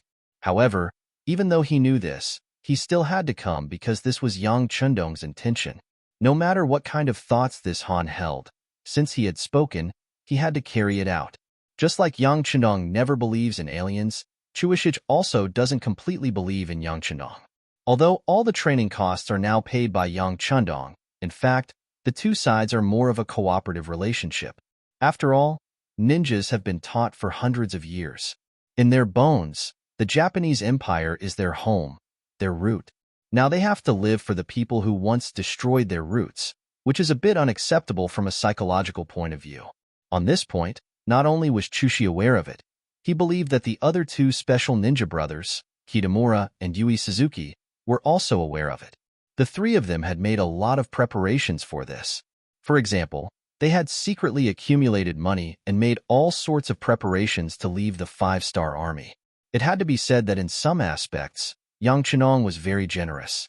In order to make the ninjas work for him, any materials they request every month will be fully satisfied. Every time he was able to save 20%, it was not a small fortune. Over time, he had accumulated quite a lot over the past few years. Just as he was about to become independent, Blowing Stone received the order to be transferred to the front lines. Because he wasn't fully prepared, Blowing Stone had to say goodbye to his 2 brothers and come here. The last time he was ordered to protect Yang Qindong, Blowing Stone wanted to see if he could use Ivan to kill Yang Qindong. Unfortunately, Ivan was an impulsive young man. He wasn't fully prepared. Blowing Stone thought that even if he wanted to go easy on Yang Chendong, he wouldn't be able to hurt Yang Chendong. This is because they know that in terms of individual combat power, King Wunan of Damyong is even more abnormal. Although they have never seen him in action, they heard that even the strongest black cavalry can't be his opponent. This can be seen from Yang Chendong's disappearance and the defeat of Yeshin's 30,000 Walla army. This person clearly has a backup plan. In other words, he doesn't fully trust him. Thinking about how he almost believed that this was a good opportunity to make a move, Blowing Stone couldn't help but break out in a cold sweat. Of course, Blowing Stone didn't know that the reason why Yeshin lost was because he lost to Daikara, not because Yang Chendong was prepared. Not knowing the truth, Blowing Stone thought that he didn't have Yang Chendong's trust at all. Because of this, he also had other thoughts about this mission. In his opinion, this was the method of that person driving the wolf to devour the tiger. To put it bluntly, if the assassination was successful, it would be best. It would help him complete the mission, but if Mandu Latu really died, as the murderer, it would be difficult for Blowing Stone to escape Herat. In the end, he couldn't avoid death. On the other hand, if the assassination didn't succeed, it would be difficult for him to escape. In the end, he would still die. If that was the case, Yang Chendong wouldn't be sad, because in that person's eyes, he was someone who couldn't be trusted. If he died, then he died. Therefore, this mission was basically a dilemma. If he made a move, he would die, but if he didn't, he would be disobeying orders. Death was the only option, and this feeling made Blowing Stone very uncomfortable. He couldn't help but think of that person, the person who secretly contacted them. Maybe he should consider cooperating with that person. At least the result can't be worse, right? If their leader wasn't Yang Chendong, then Blowing Stone wouldn't have so much pressure. Others can't control his own fate. Thinking of the words that the man had hinted at, Blowing Stone had an idea. At this time, they just walked around the general's mansion, and Blowing Stone finally said, "The situation is clear. Is there any problem if we do it tonight?" "No problem." The two behind him replied softly, "Very good." When Blowing Stone said this sentence, there was a trace of unbearable expression on his face. Once the fight starts, these two ninjas who have followed him for many years won't live past tonight. But even if he knows this, he can't say anything. Just like how Yang Chendong doesn't easily trust others, he also doesn't dare to trust the ninjas under him. Who knows if they have been bribed by Yang Chendong all this time? Ninjas often choose a dark and windy night to make a move, which is more conducive to their actions. Tonight is a good night. Because of the clouds, there is no moonlight. And this is a good opportunity for the ninjas to show their strength. In the general's mansion, Mandu Latu was standing in front of the map in his study. Others are immersed in the great joy of defeating the 5-star army at the moment, but as the commander of the army, he didn't get carried away by the victory. Speaking of which, in this half-a-month's battle, the Timur cavalry did not gain any advantage. Instead, they lost more than 8,000 cavalry. On the contrary, according to the information they received, they only killed less than 1,000 soldiers of the 5th Astral Corps. This is a complete defeat. It was only because the 5-star army had become a scourge in everyone's eyes.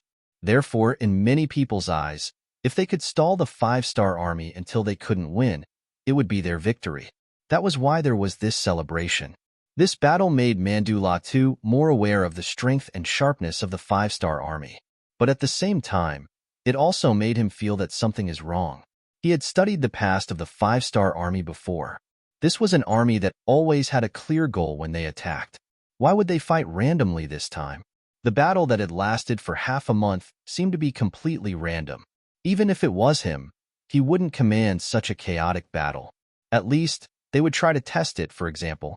If a lone army went deep into the capital to see if there's an opportunity to take the head of a general and so on. But the 5-star army didn't do this at all. They just kept attacking, retreating, and advancing. This made Mandu Latu very puzzled, and he began to reflect on whether he missed something. Or the reason why the 5-star army did this is to hide something. But what are they trying to hide? This is the so-called abnormal thing. There must be a demon. The 5-star army doesn't play by the rules. This is what Mandu Latu can't figure out. And if he can't figure out the situation of the other side, then it's not impossible for him to suffer a loss, or even die. Standing in front of the map, Mandulatu didn't move for a long time. He was still thinking about any possibilities. He didn't believe that the commander of the Ross Principality, who defeated the Golden Horde, would make such a stupid move and attack without a goal. Often, the more aimless the attack, the more likely it is that he is carrying out a secret plan. But what is this plan? On the map, Manjalatl slowly moved. Unconsciously, he looked at the Kazakh Khanate to the northwest of the Timur Empire. He seemed to have thought of something. His hand involuntarily moved towards that direction on the map. Assassins! Protect the general!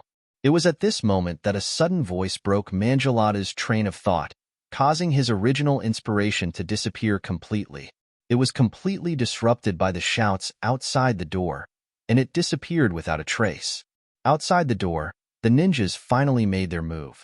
But just like what Yushi had imagined before, as an existence second only to Great Khan Amur in the Timur Empire, Mandulatu's safety was naturally the top priority. So how could he be easily assassinated?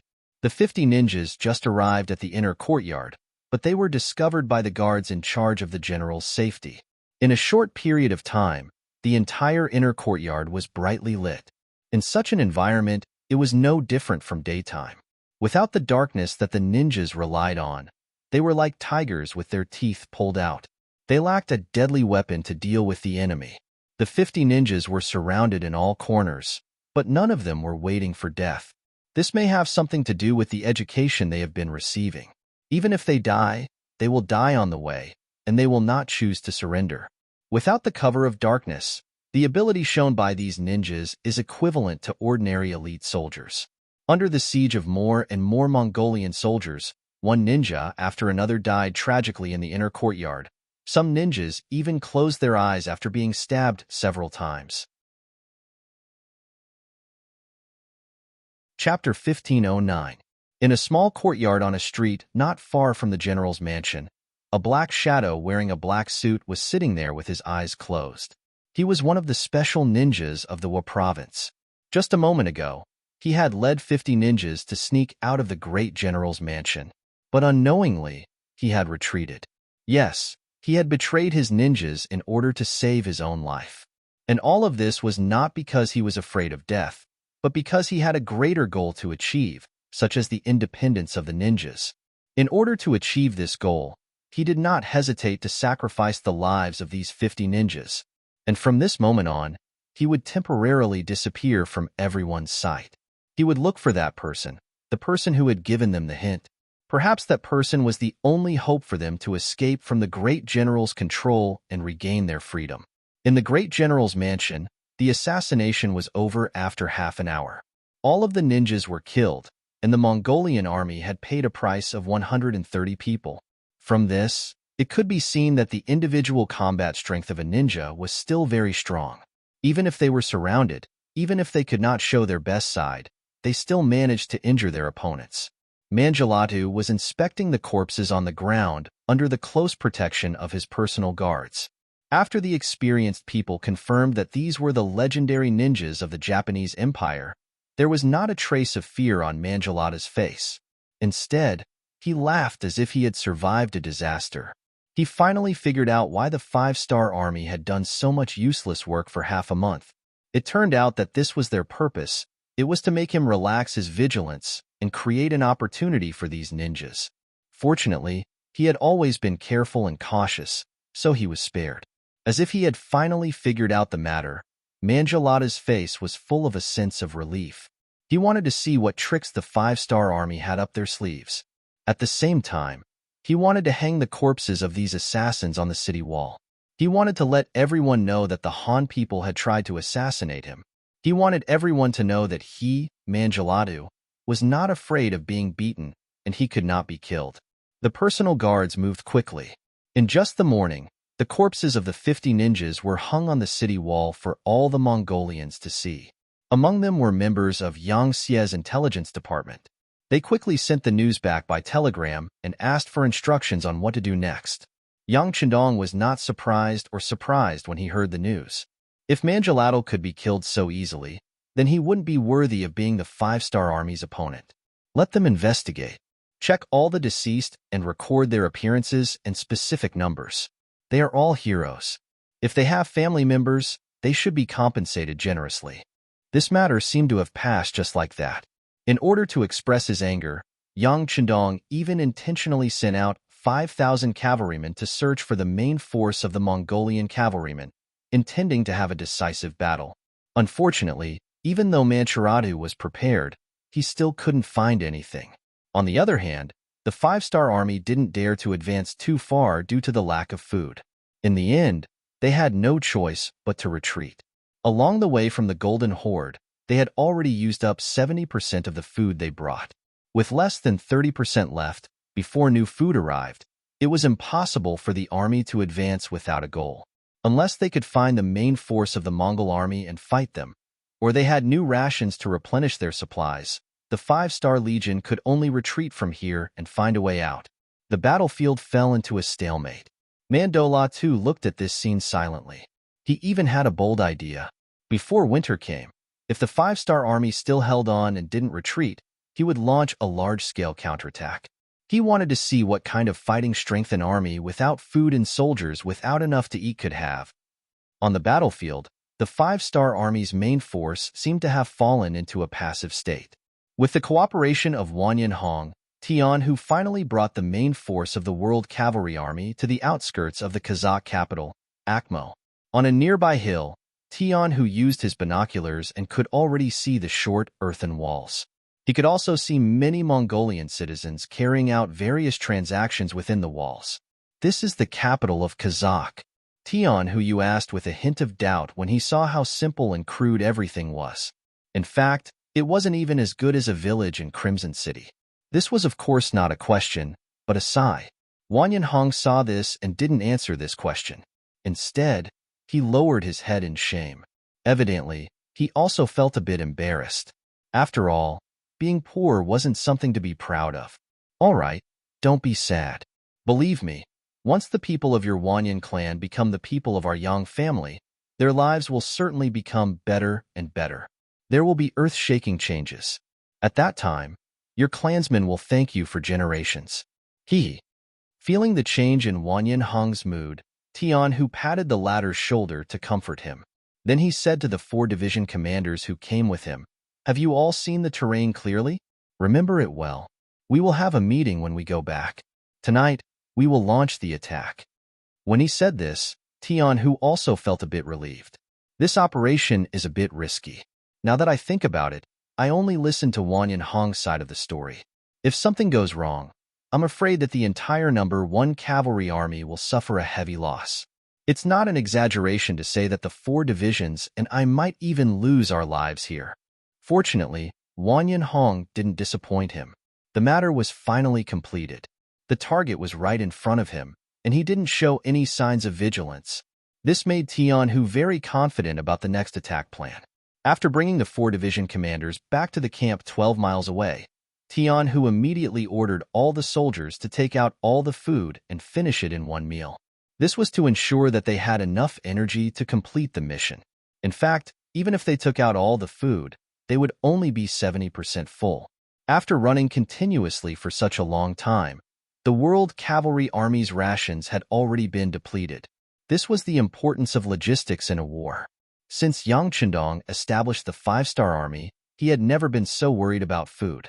In the past, when deciding where to send troops, he would always prepare enough rations in advance. In the process of battle, the rations would be continuously delivered through various channels. Even when they were fighting against the Golden Horde and the Ross Duchy, there were still millions of people working hard. Countless military provisions were sent from the Yang's provinces to the 3 eastern provinces, and then from there to the far eastern province. It seemed that Yang Chendong's war was like a hot knife through butter. But in reality, the credit of the logistics personnel couldn't be less. It was because of the logistics that the soldiers at the front lines could fight the enemy without worry. They didn't have to worry about not having food to eat, clothes to wear if they were cold, or medicine to use if they were injured. But when they entered the Ilkhanate from Eastern Europe, the 5-star army's pace was a little too big. Along the way, many places only surrendered and weren't destroyed. Naturally, they weren't considered Yang Xie's territory. And it was because of the instability of their retreat that when the five-star army's main force left, they quickly went back on their words and didn't recognize Yangtze as their sovereign state. At this time, it was impossible to transport rations from there. If they insisted on doing so, they were afraid that no matter how much they transported, they would be robbed. In the end, not a single grain of rice would fall into the hands of the five-star army. And it was precisely because the rations were cut off that Mandu Latu confidently faced the five-star army and played guerrilla warfare. The five-star army couldn't find their main force and didn't know where the enemy's main cavalry was. They didn't dare to advance rashly. Otherwise, it would be easy for their retreat to be cut off, and they would be surrounded one by one. The five-star army was strong, and their combat power was incomparable to that of an ordinary army. They even had a pure firearms unit like the Cold Front. If they faced the enemy head-on, they wouldn't be afraid of any enemy. But if the enemy used a sneak attack and made use of the terrain to launch a sudden attack, the five-star army wouldn't be able to withstand it. Especially in a situation where they were severely lacking in rations, the more they moved, the more they would consume. It was because of this that Yang Chendong placed all his hopes on Tian Hu's world's first cavalry army. If they couldn't break through this time, then they would have to retreat without accomplishing anything. How could Tian Hu not understand this? After being a high-ranking officer for so many years, he still had some foresight. Thus, he was even more clear about the importance of this mission. After returning to the camp, he called for the 4 division commanders. The 5 of them discussed for more than 2 hours, and finally came up with the most reliable method of attack. In summary, they had to take down Akamo City and lure the enemy back for reinforcements. This would open up a path and opportunity for the five-star army's main force on the Eastern Front. As long as they could join forces with the five-star army on the Eastern Front, it would be equivalent to having a stable route for the transportation of rations. They could also use this route to continuously send in supplies needed for war. Regarding this point, Yang Chendong had already sent a telegram to the various armies on the Eastern Front 25 days ago to let them prepare. 4 division commanders, the 6th young master is watching us. The entire army is watching us. Next, it's time for the world's first cavalry army to perform. Remember, this time, not only do we have to take down Akamo City, we also have to open up a safe route to the east. This mission will be handed over to the 2nd and 3rd Division. Now, as the commander, I give you the authority to act as you see fit. If you encounter anyone who doesn't cooperate, you can end it on your own. You can kill without mercy and don't have to worry about anyone coming after you. If necessary, you can build a few more temples to warn others. As he spoke, Tian Hu's body emitted a murderous aura. Chapter 15:10. 2nd Division's Commander Lu Duo and 3rd Division's Commander Hubo stood up and stood at attention. Rest assured, Commander, we guarantee that we will complete the mission. We promise to open the passage as soon as possible and meet up with our main forces in the east. Very good. Everyone, go and prepare. Tian Hu nodded in satisfaction. He was full of confidence in his cavalry. 4 hours after the meeting, more than 40,000 five-star army cavalrymen set off. They were only 12 kilometers away from their target. They did not take any measures to conceal themselves. After the order was given, the 1st Division's commander Taimu took the lead and attacked. For the world's #1 cavalry army, who were proficient in archery and horse riding, a distance of 12 li was nothing. They could guarantee that even if they were discovered by the enemy, they would not give the enemy any time to prepare for defense. In Akamo City, inside a huge yurt, this was Janabek Khan's residence. Compared to the previous days, his emotions were much more stable. This was because Mandu Latu had stopped the five-star army's attack on the Western Front. It was already the beginning of July. They only needed to hold on for 2 more months before winter arrived. If the five-star army still couldn't build up their defenses, then they could only retreat. This would give them time to rest and recuperate. Although it was not a victory, since they could stop the five-star army's first attack, who could guarantee that they would not be able to stop the second? This at least gave the Khanate's coalition army, which had been losing, hope. It had a strong effect on the army's morale. This was something that could not be bought with money. Thinking that it would not be long before the five-star army left dejectedly, Janabek Khan had a smile on his face even when he was sleeping. And all of this disappeared because of the sudden tremors that came from the ground. The smile would never appear again. Report. Enemy attack. Enemy attack. The scouts on the periphery finally discovered the traces of the 5-star army. However, just as Tion who had predicted, the speed of the 5-star army's cavalry was simply too fast. By the time the scout returned with the news, the vanguard of the 1st Division had already arrived outside the city. They were only a stone's throw away from the earth wall. The scout's shout attracted the counterattack of the 500 Kazakh cavalrymen who were on night duty. They all came to the back of the earthen wall and used it as cover to shoot arrows outside. But to the brave warriors of the world's #1 cavalry army who were like ferocious tigers descending from the mountains, they were completely ignored. In addition, in the dark night, vision was limited to begin with. Many arrows were released, but they were all off target. Not many soldiers of the 5-star army were injured. The earthen walls were destroyed by the prepared soldiers of the 5-star army using the huge logs they brought. Without the protection of the earthen wall, the entire city of Akimo was defenseless in front of the 5-star army soldiers. Soon after, the sound of countless armored cavalrymen could be heard.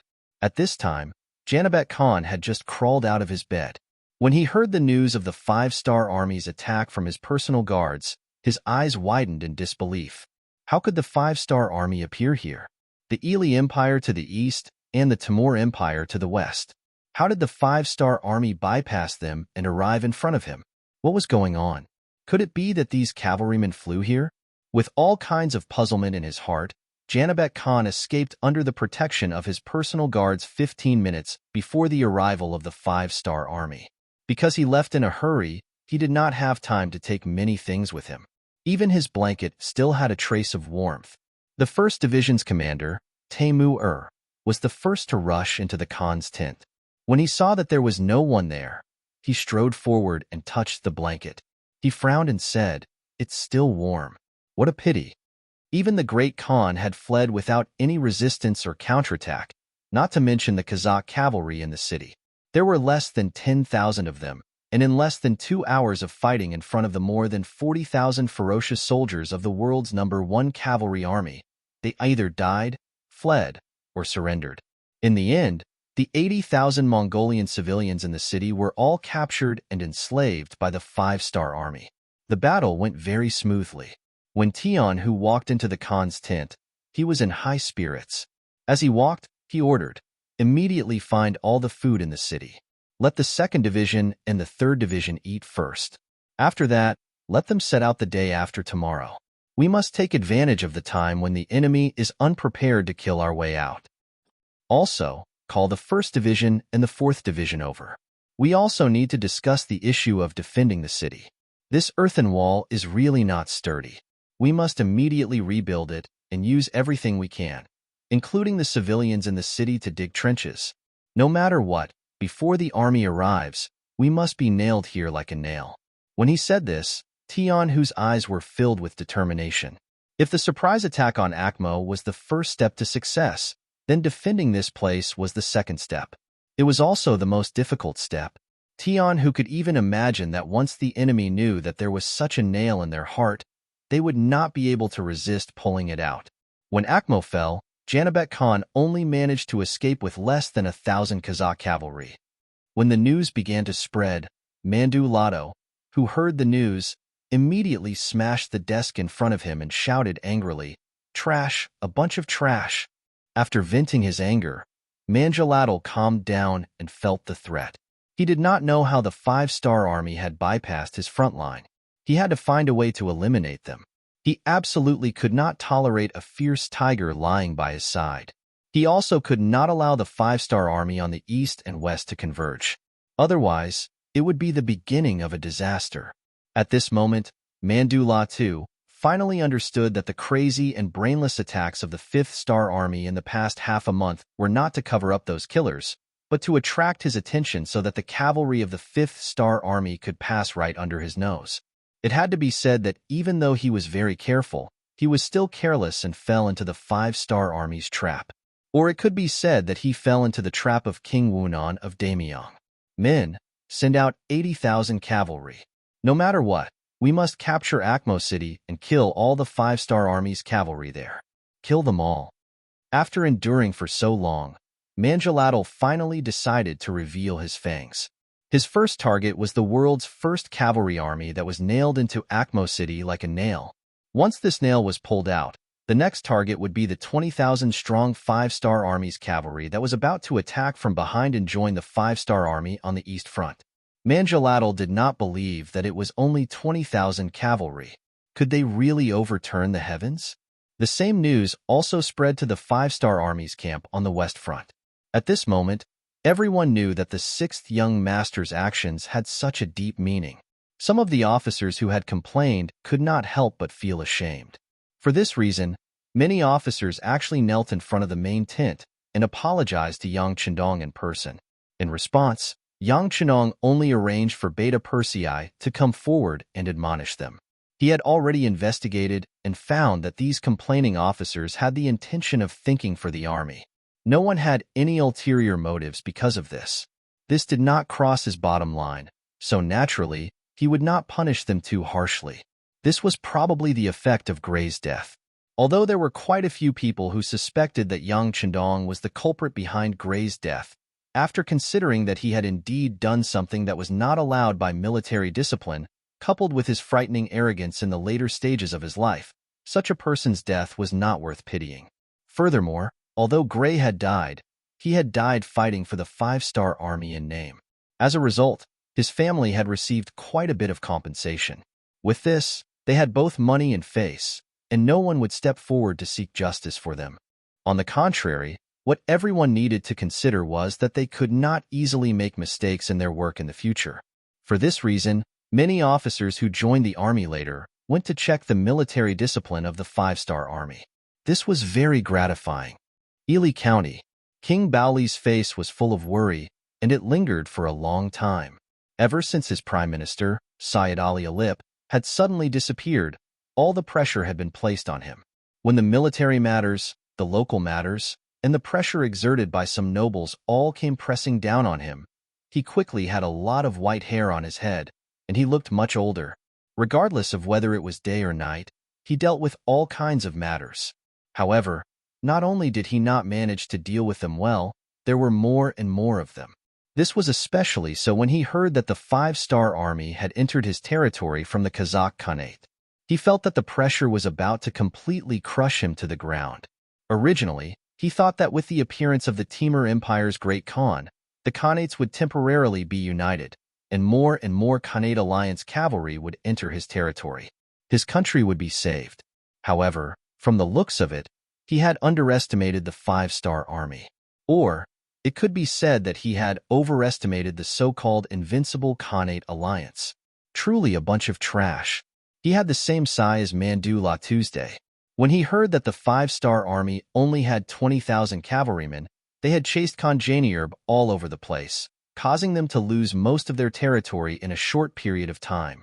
When the 5-star army finally arrived behind him, King Baoli wanted to kill this so-called Great Khan of the Kazakh Khanate. What was the point of having a Great Khan who could not even stop the 20,000 cavalrymen of the 5-star army? Chapter 15:11. Sighs were sighs, and curses were curses. He knew that the 5-star army on the Eastern Front was responding to the 20,000 cavalrymen. They were trying to open up a path by attacking from both sides. The 5-star army on the Eastern Front was attacking ferociously, and their momentum was even more powerful than a few days ago. The 5-star army on the Eastern Front was responding to the 20,000 cavalrymen. They were trying to open up a path by attacking from both sides. There are hundreds of thousands of cavalrymen here. Do you think you can open it just because you want to? Baoli's face was filled with confidence when he thought of the 10-kilometer-long trench outside the city that was enough to stop the 5-star army's attack. It was also because of this trench that the 5-star legion's cavalry couldn't charge forward at all, which was why they were able to hold off the enemy for so long. Baoli was confident that he would be able to hold off the main force of the 5-star legion this time. As long as he could hold off this wave of attacks, he believed that the other Khaganates wouldn't just ignore the 20,000 enemy cavalry that appeared behind them. Bao Lide was confident that he could defend Ali Mali City. However, what he didn't know was that one of his generals, Wu Liji, was secretly meeting with an old friend. At this moment, he was struggling with whether to surrender or not. When Wu Liji's old friend, dressed in a black robe, appeared in his residence, the great general was given a huge fright. After the shock, he walked over with a face full of joy. "Prime Minister, where have you been these past few years? We missed you so much." That's right, the person who came was Prime Minister Ali Pu. It had been almost 4 years since Yang Chendong had sent people to rob him. During this time, he had been under the surveillance of intelligence personnel. He had been to Yang Xie's Chichen City, Shishir, and other provinces. It could be said that he had been moving around without stopping. These years of traveling had greatly broadened his horizons. Just like what Yang Chendong had said when he met him secretly, his so-called governance was just child's play.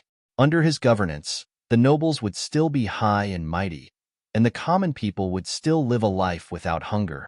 Apu had once scoffed at this, thinking that Yang Chendong was just a braggart.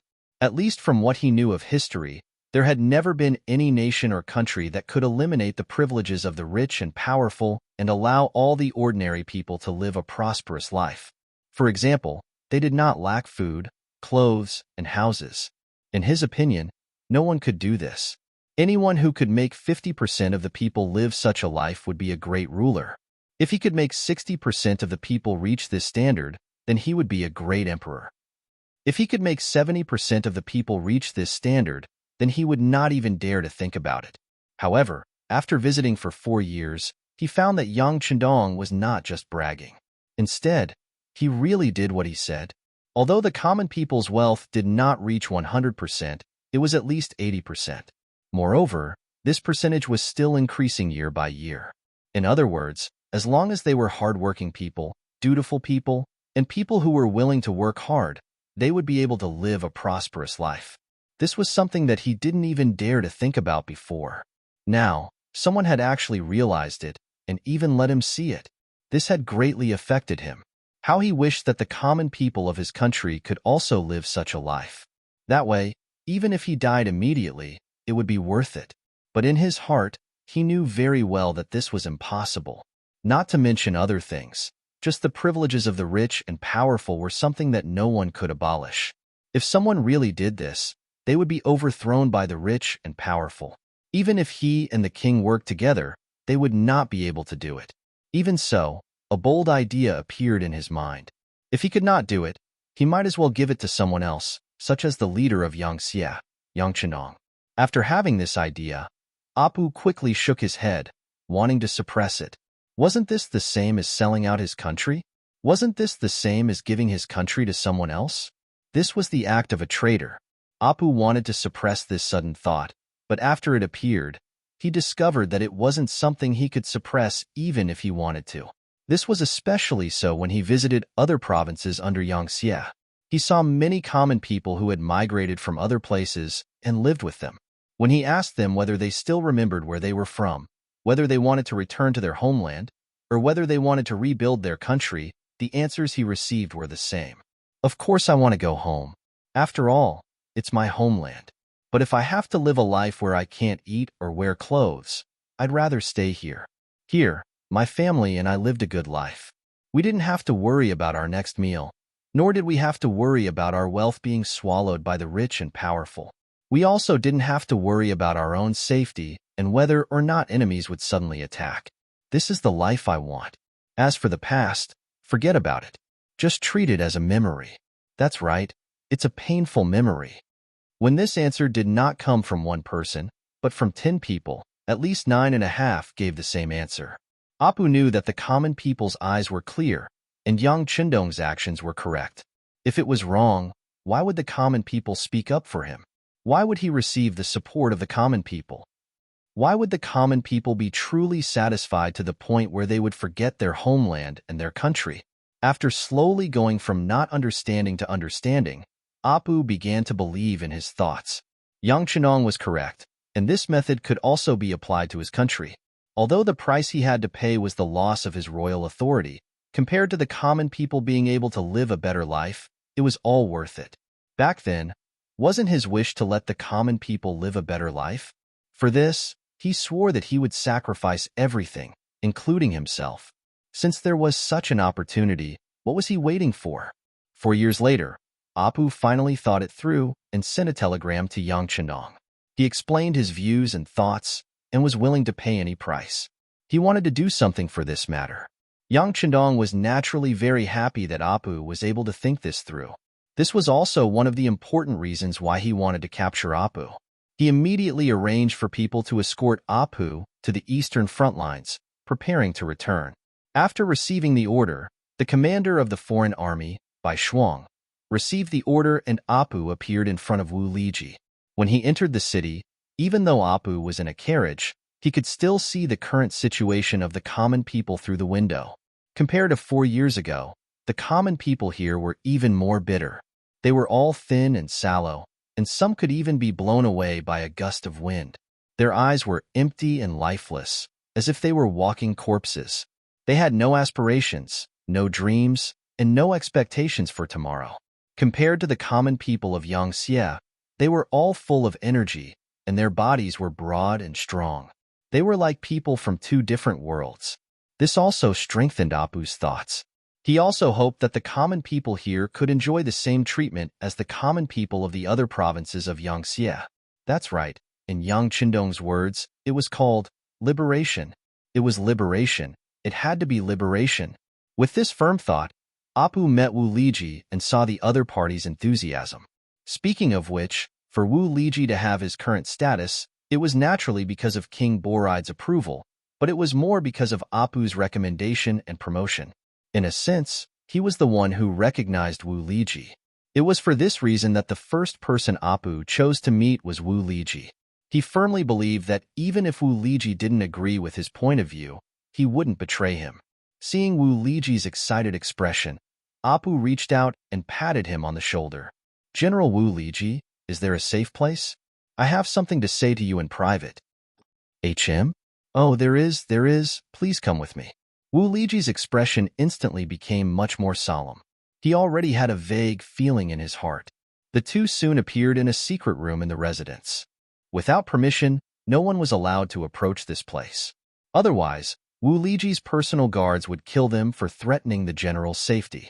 In the quiet secret room, the two sat facing each other. After Wu Liji poured a cup of tea, Apu slowly opened his mouth and gave a general account of his 4 years of disappearance. Wu Liji listened attentively. He was very curious about the 5-star army. He also wanted to see what kind of power could cultivate such a powerful cavalry. Could it be that the Han people were so powerful that they were invincible? Were they so powerful that they changed their strategy? All of this was explained by Apu's words. It turned out that the relationship between Wu Nanwang of the Great Ming Dynasty and the Great Ming Dynasty was not subordinate to each other. Instead, he belonged to an emerging force. No wonder this was the case. In a sense, Yang Chendong was equivalent to a founding monarch. He belonged to a new power that was constantly developing and expanding based on the Great Ming's borders. In Yangxie's power, there were no so-called nobles, and there were no restraints. Once they wanted to do something, they could wholeheartedly devote themselves to it and didn't need to think too much. Just this alone was something that the other old powers couldn't compare to. Just the existence of nobles and nobles had dragged down countless people who wanted to rise but couldn't. To make a simple analogy, power and wealth were not concentrated. Most of the land was in the hands of a few influential people, and the lives of the common people were miserable. In such an environment, no matter how good one's ideas were, it would be very difficult to turn them into reality. Chapter 15:12. The 5-star army didn't have such concerns right now, but no one could guarantee that they wouldn't in the future. Wu Liji also raised his doubts on this issue. "Sir Prime Minister, can this King Wunan of Damyang really eliminate the existence of influential officials? If this is the case, who can guarantee that his position will be stable? Without the support of influential officials, how long can his country last? Does he really have to rely on the common people? Hee, what a joke. The common people don't have their own consciousness. Once chaos breaks out, they won't be able to make their own decisions. All they can do is follow the script. Facing Wu Liji's impolite criticism, Alip didn't argue with him. In his opinion, whether or not Yang Chendong really could eliminate the existence of influential officials wasn't important. What was important was that he had already accomplished this. What was important was that the current King Wunan of Damyang was his enemy. What was important was that this King Wunan of Damyang had never shown mercy to his enemies. In this person's eyes, there were only two choices: surrender or be exterminated. There was no such thing as a sovereign state or an auxiliary state. General Wu Liji, if you wish to discuss this matter, there will be plenty of opportunities in the future. Let's talk about the current situation first. Right now, the five-star army's two armies are about to converge. Moreover, we are doing our best to stop Li Zheng here. Do you think we can stop this great momentum? Facing Alip's sharp question, Wu Liji didn't avoid it. Instead, after thinking for a bit, he replied, "This time, we might be able to stop them. However, the next time might not be the case. If the five-star army is determined to achieve their goal, I believe we won't be able to stop them in the end." Good. Alip nodded in satisfaction. He originally thought that Wu Liji would refuse to admit it out of pride and face. Now that he had admitted to this point, the following words were easy to say. Yes, General Wu Liji's vision is indeed far. Even our so-called Khaganate alliance won't be able to stop the five-star army's cavalry. Without sufficient financial support, without sufficient rear, food, and reserves, our strength will only grow weaker and weaker. In the end, we will lose everything and be defeated here. In comparison, the five-star army has an enviable rear. No matter if it is food, military equipment, or soldiers, as long as they want, they can continuously supply us. Even if they eventually exhaust us, they can still exhaust us to death. Since that is the case, why do we have to wait until we can't hold on anymore? Why can't we make a decision earlier? This way, we can sacrifice fewer warriors and commoners. This is a good thing to accumulate merit. Even if we take 10,000 steps back, even if we win this battle, what can we get? The Wunan of the Khaganates of Damyang's territory. If that's the case, our strength will be greatly weakened. Even if the five-star army doesn't swallow us up, I'm afraid that the nearby Khanate won't let us off. At that time, our citizens will become slaves. Is this what the general wants to see? Of course not. Facing Alip's aggressive questioning, Wu Liji hurriedly denied. Good. Since that is the case, then is the general willing to surrender to the five-star army? Don't worry, I have already spoken to King Wunan of the Great Ming Dynasty. He has also promised that as long as the general is willing to open the passage for the five-star army to come in, and is willing to surrender and gain military merits, he can guarantee the general's absolute safety and partial rights and interests. At that time, your family will definitely be grateful for the correct choice you made. Many years later, you will also be proud of the choice you made today. Alip finally revealed the reason for his visit. These words were not only for the sake of Wu Liji and his family, but also for the sake of the citizens and warriors of the Khaganates. He didn't want his country to become a sacrifice. If that happened, he wouldn't close his eyes even if he died. Facing Alip's expectant gaze, Wu Liji didn't immediately make a decision. Instead, he asked, "Minister, have you really traveled for 4 years and met countless citizens who surrendered to the five-star army? Are they really living well?" "Yes, I can swear on my life." Facing this series of questions, Alip nodded solemnly. A glint flashed across his eyes. "All right, since that's the case, I'll do it for the sake of the safety of my people. Lord Prime Minister, just tell me what to do," Wu Liji said with a resolute and decisive tone. Just from this point alone, he was a righteous person with the citizens in his heart. After receiving Wu Liji's affirmation, Alip let out a long sigh of relief. He knew that his mission was half complete. He already had a plan for what to do next. When the time comes, the five-star army's main force would also cooperate with him. Alip met with Wu Liji in private. Because everything was arranged by Yang Xie's intelligence department, it avoided everyone's eyes and ears, so much so that Bao Lai didn't know about it at all. A day later, he received news that Wu Liji was seriously ill. After so many years of war, countless generals had died. Wu Liji had already secured his position as the #1 general. Now that something was wrong with his body, no matter what, as the king, He had to come and ask about it. 200 palace guards accompanied Bao Lide out of the city and arrived at Wu Liji's mansion. He also met General Korban, the man who was second only to Wu Liji in the army. "Oh, General Korban is here too." Bao Lide raised his head and asked. He nodded as a form of greeting and then walked into the room with only 2 guards. He saw Wu Liji lying on the bed. Wu Liji's face was pale, and he looked seriously ill. There was a person in front of him with his back facing the king, who seemed to be saying something to him. The 2 guards shouted as soon as they entered the room, "His Majesty the King has arrived." Hearing her voice, Wu Liji forced himself to sit up. With his back facing her, he slowly began to turn around. At this moment, Bao Lide's gaze was completely focused on Wu Liji. He didn't notice the person who was halfway through turning around. With a concerned expression, he asked softly, "General Wu Liji, what's wrong with your body? It's only been a few days. How did you get so sick?" Just as he said that, Bao Lide's gaze met the eyes of the figure who had turned around. When he saw who it was, he froze on the spot, as if he had seen a ghost. He didn't know what to do.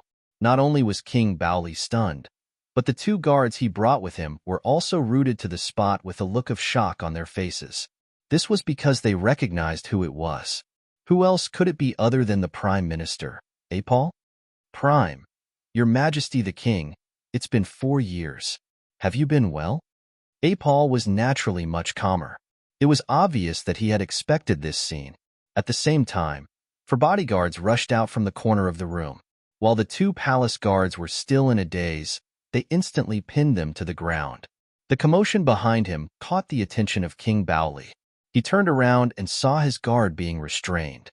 His face turned pale with fright. He turned around and looked at Apuli. Then, as if he had realized something, he asked, "Minister, what are you trying to do?" "Your Majesty the King, there's no need to panic. We have no intention of harming you. In fact, we're here to help you," Paul said calmly.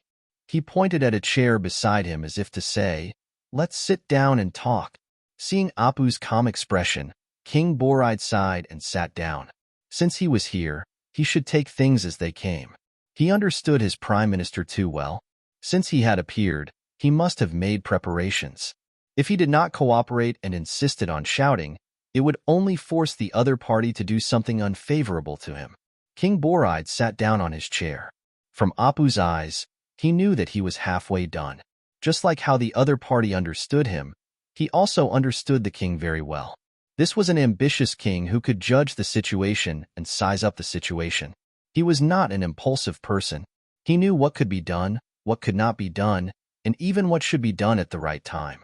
"Please allow me to address you as Your Majesty." "Your Majesty, the current situation is like this." As Apu continued to explain, the situation of the entire Khanate alliance became clearer to King Baolid. Akhmo City, the capital of the Kazakh Empire. More and more Mongolian cavalry appeared 30 li away from the city. They were like the dark clouds in the sky before a heavy downpour, appearing in groups on this land. The scouts gathered all the information they saw and presented it to Commander Tian Hu.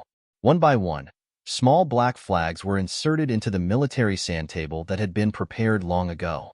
"Sir, the enemy is coming at us aggressively. Why don't we take the initiative to attack?" 1st Division Commander Taimu stood in front of the sand table and suggested. 5th Division Commander, what do you think? Tian Hu didn't reply. Instead, he looked at Division Commander Gongfeng, who was deep in thought. "Sir, I think we should hold our ground. If we leave the city now, it will be much safer. However, it will also mean that we have opened up a path to the Ili region.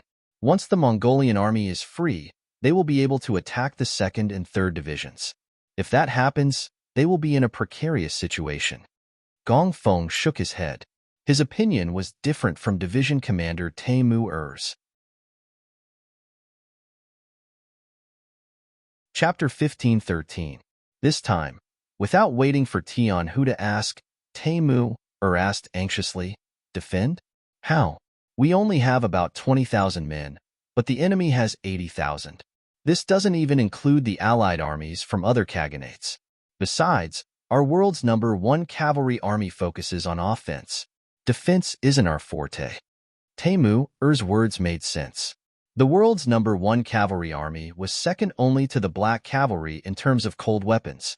No matter what kind of powerful enemy they faced, once they became their target, they would not have a good ending. This was a publicly acknowledged fact. However, when it came to defense, they were a little lacking. After all, cavalry focused on offense while infantry focused on defense. This had become a law in many people's hearts and an objective fact. No, Commander Er is wrong. We don't only have about 20,000 men. We also have 6,000 captives and 100,000 Kazakh civilians. They can all be used by us. When Gong Feng said this, there was a smile on his face. It was obvious that he already had a card up his sleeve. Looking at Gong Feng's confident expression, Commander Tianhu chuckled. Oh, it seems like our 5th commander has a card up his sleeve. Since that's the case, the task of defending the city will be handed over to your 5th commander. If there's anything you need, we will do our best to cooperate. With Tianhu's words, Gong Feng felt more confident. Thank you for your support, Commander. Since that's the case, this subordinate will try his best. Gong Feng's so-called try was not a spur-of-the-moment decision. He had already prepared for it. He had carefully studied some of the beautiful battles under Yang Qindong's command and learned many things. One of them was how to use money to buy people's hearts for his own use. Harsenhan had left in a hurry. He had never thought that the 5-star army would suddenly appear in front of his capital. Without any preparation, he had left, but the wealth he had accumulated over the years was left in Akmo City. Now, this wealth was in the hands of the 5-star army. With these riches as capital, Gong Feng piled them up in the largest open space in the city. As more and more Mongolian citizens were attracted by these things, various rewards were placed in front of them, where they could earn riches if they contributed to the war. Using Gong Feng's explanation, it was natural for soldiers to be paid. As long as the commoners were willing to help the 5-star army defend the city, then the wealth would belong to them. In order to make everyone believe in his sincerity, everyone who came to watch the fun was rewarded. Some were given silver, some were given copper coins, and some were given refined salt, ironware, and precious furs, tea leaves, and silk. Just by coming to watch the show, they were able to obtain so many benefits. When the local things fell into their hands, more and more citizens began to believe in the 5-star army. As the saying goes, facts speak louder than words. With the things in hand, this was the real thing. It was far more effective than 10 or 100 sentences. With the cooperation of the surrendered Mongolian soldiers that Gong Feng had bribed beforehand, the first batch of people stepped forward and expressed their willingness to work for the 5-star army. When they expressed their desire to distribute the wealth to themselves, Gong Feng waved his hand and took out some good things in front of everyone. Things became much easier after that. Soon, there was a second batch of people, a third batch, and a fourth batch. 10 miles outside Akmo City, General Harbala, who had come under the orders of the Timur Empire's great General Mandaratu, stopped and began to set up camp with his 80,000 men. This time, he had come under the orders of the great general to deal with the 5-star army's cavalry. Harbala still had some chance of winning. He had already received accurate information that there were only 20,000 enemies guarding Akamo City. Moreover, Akamo City could not be considered a city at all. It was just a large market surrounded by earthen walls. Without the support of the city walls, Halbera was confident that the Pentastar Legion would not be his match. He was even prepared for the possibility that the enemy would flee the moment they caught wind of the news. If that happened, he wouldn't attack. Instead, he would continue east and cut off the 20,000 5-star army's advance.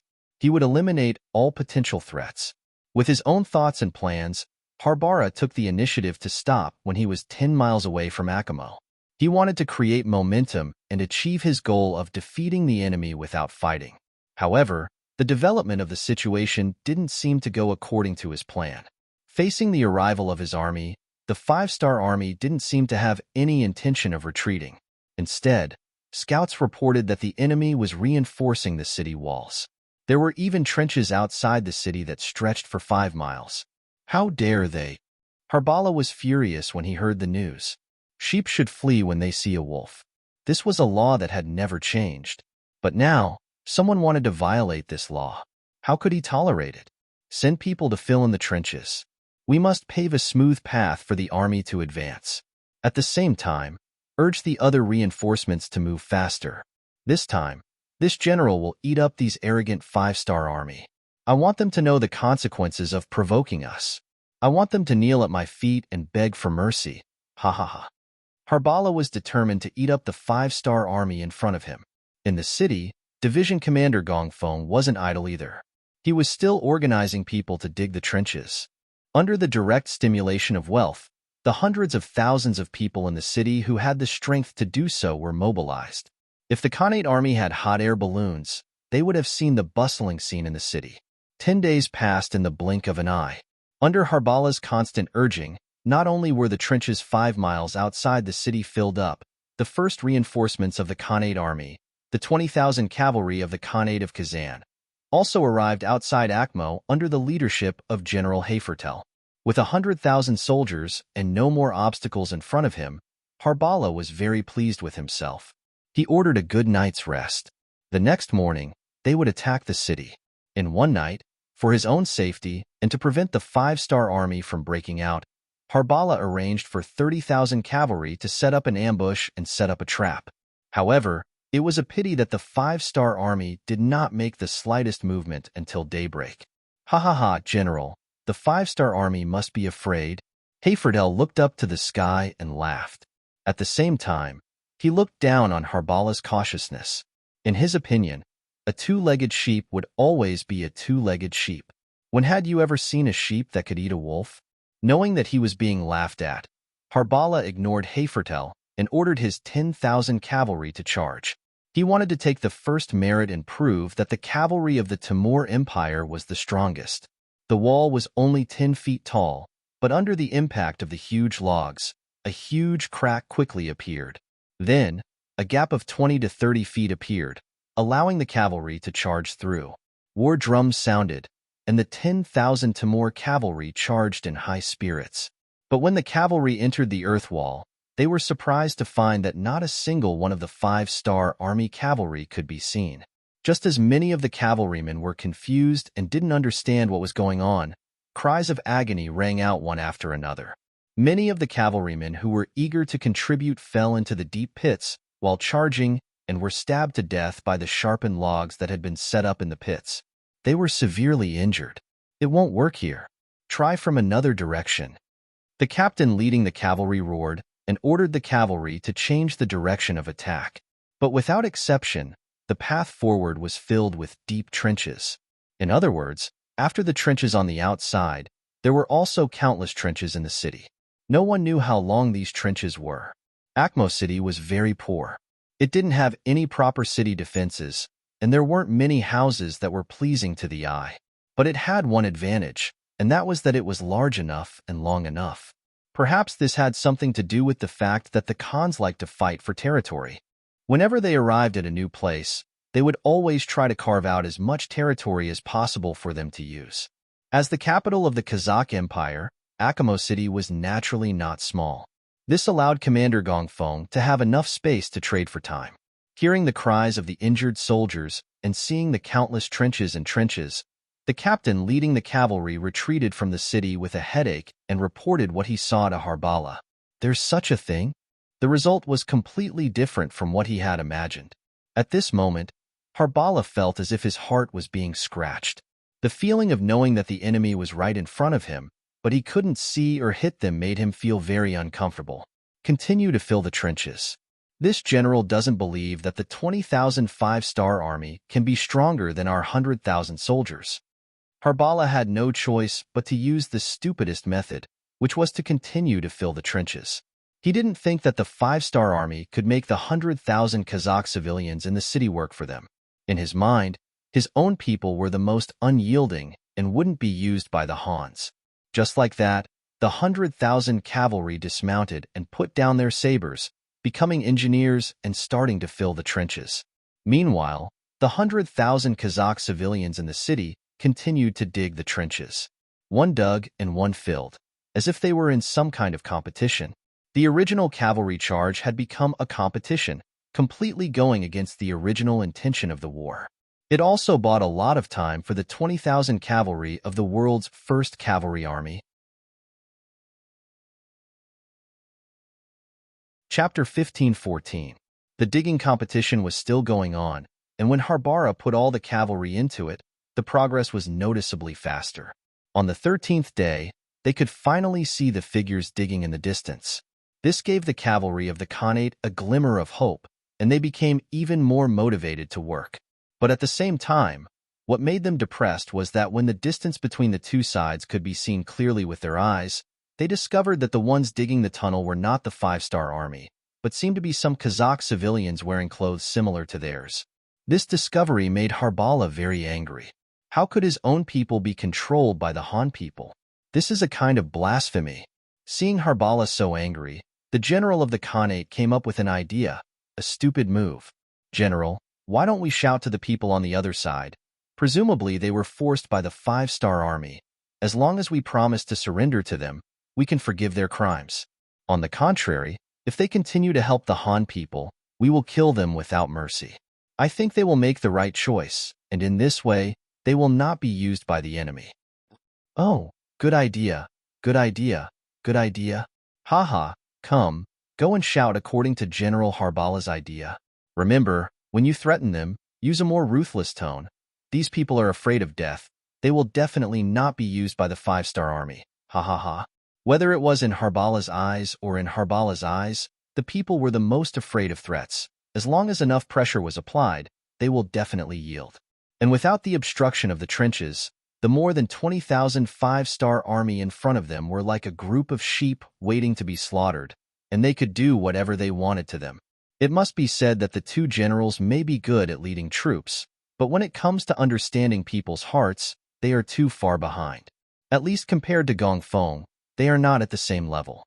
On one side were 100,000 old and weak people, and on the other side were 100,000 strong cavalry in the prime of their lives. Their ability to work naturally could not be mentioned in the same breath. This is the reason why even though the Khanate's army moved later, their progress was still able to catch up. If this continues, it will only be a matter of time before the two sides fight. But Harbala's wrong move was destined to help the five-star army. After the local shouts came from afar, the originally tired Kazakh people were suddenly filled with energy, and their digging speed was even faster than before. Before, there was no threat. Everyone was just helping out for the sake of money. But now, after the threatening words of the Khaganate Alliance army reached their ears, the people realized that they had no other choice. Or rather, their fates were completely tied together with the five-star army. Surrendering in the past. Not to mention whether the five-star army would agree or not. With the greedy character of the Khanate's army, if they surrendered, the Khanate's army would take all the good things. How many people would be willing to vent their anger on something that was already in their hands? And if the five-star army, then the army of the five-star army. This was the Kazakh people's people. They were bound together for good or ill. If it was said that before, they worked hard to dig holes to earn more money so that they could have a better life, then now, they were digging holes for their own safety. At this time, even if Gongfeng didn't give them any benefits, these people would still do their best. Gongfeng also saw this, but he didn't stop giving them benefits. Using the words of his teacher Yang Chendong, any problem that could be solved with money was not a problem. Not only did their shouts fail, but the other side's speed also began to increase. In contrast, the 100,000 cavalry that had been working for dozens of days and nights began to show signs of fatigue. They were cavalry, not laborers. Their battlefield was to kill enemies, not to dig holes. After a long time, some of the soldiers began to complain. The army's morale was shaken, and Harbala's face didn't look good for a day. However, just when he had nowhere to vent his anger, another piece of news came from the front that made him even more angry. One of the Khanate's army, the Ely Brigade, actually surrendered to the five-star army. The Ely Brigade was the first to become enemies with the five-star army.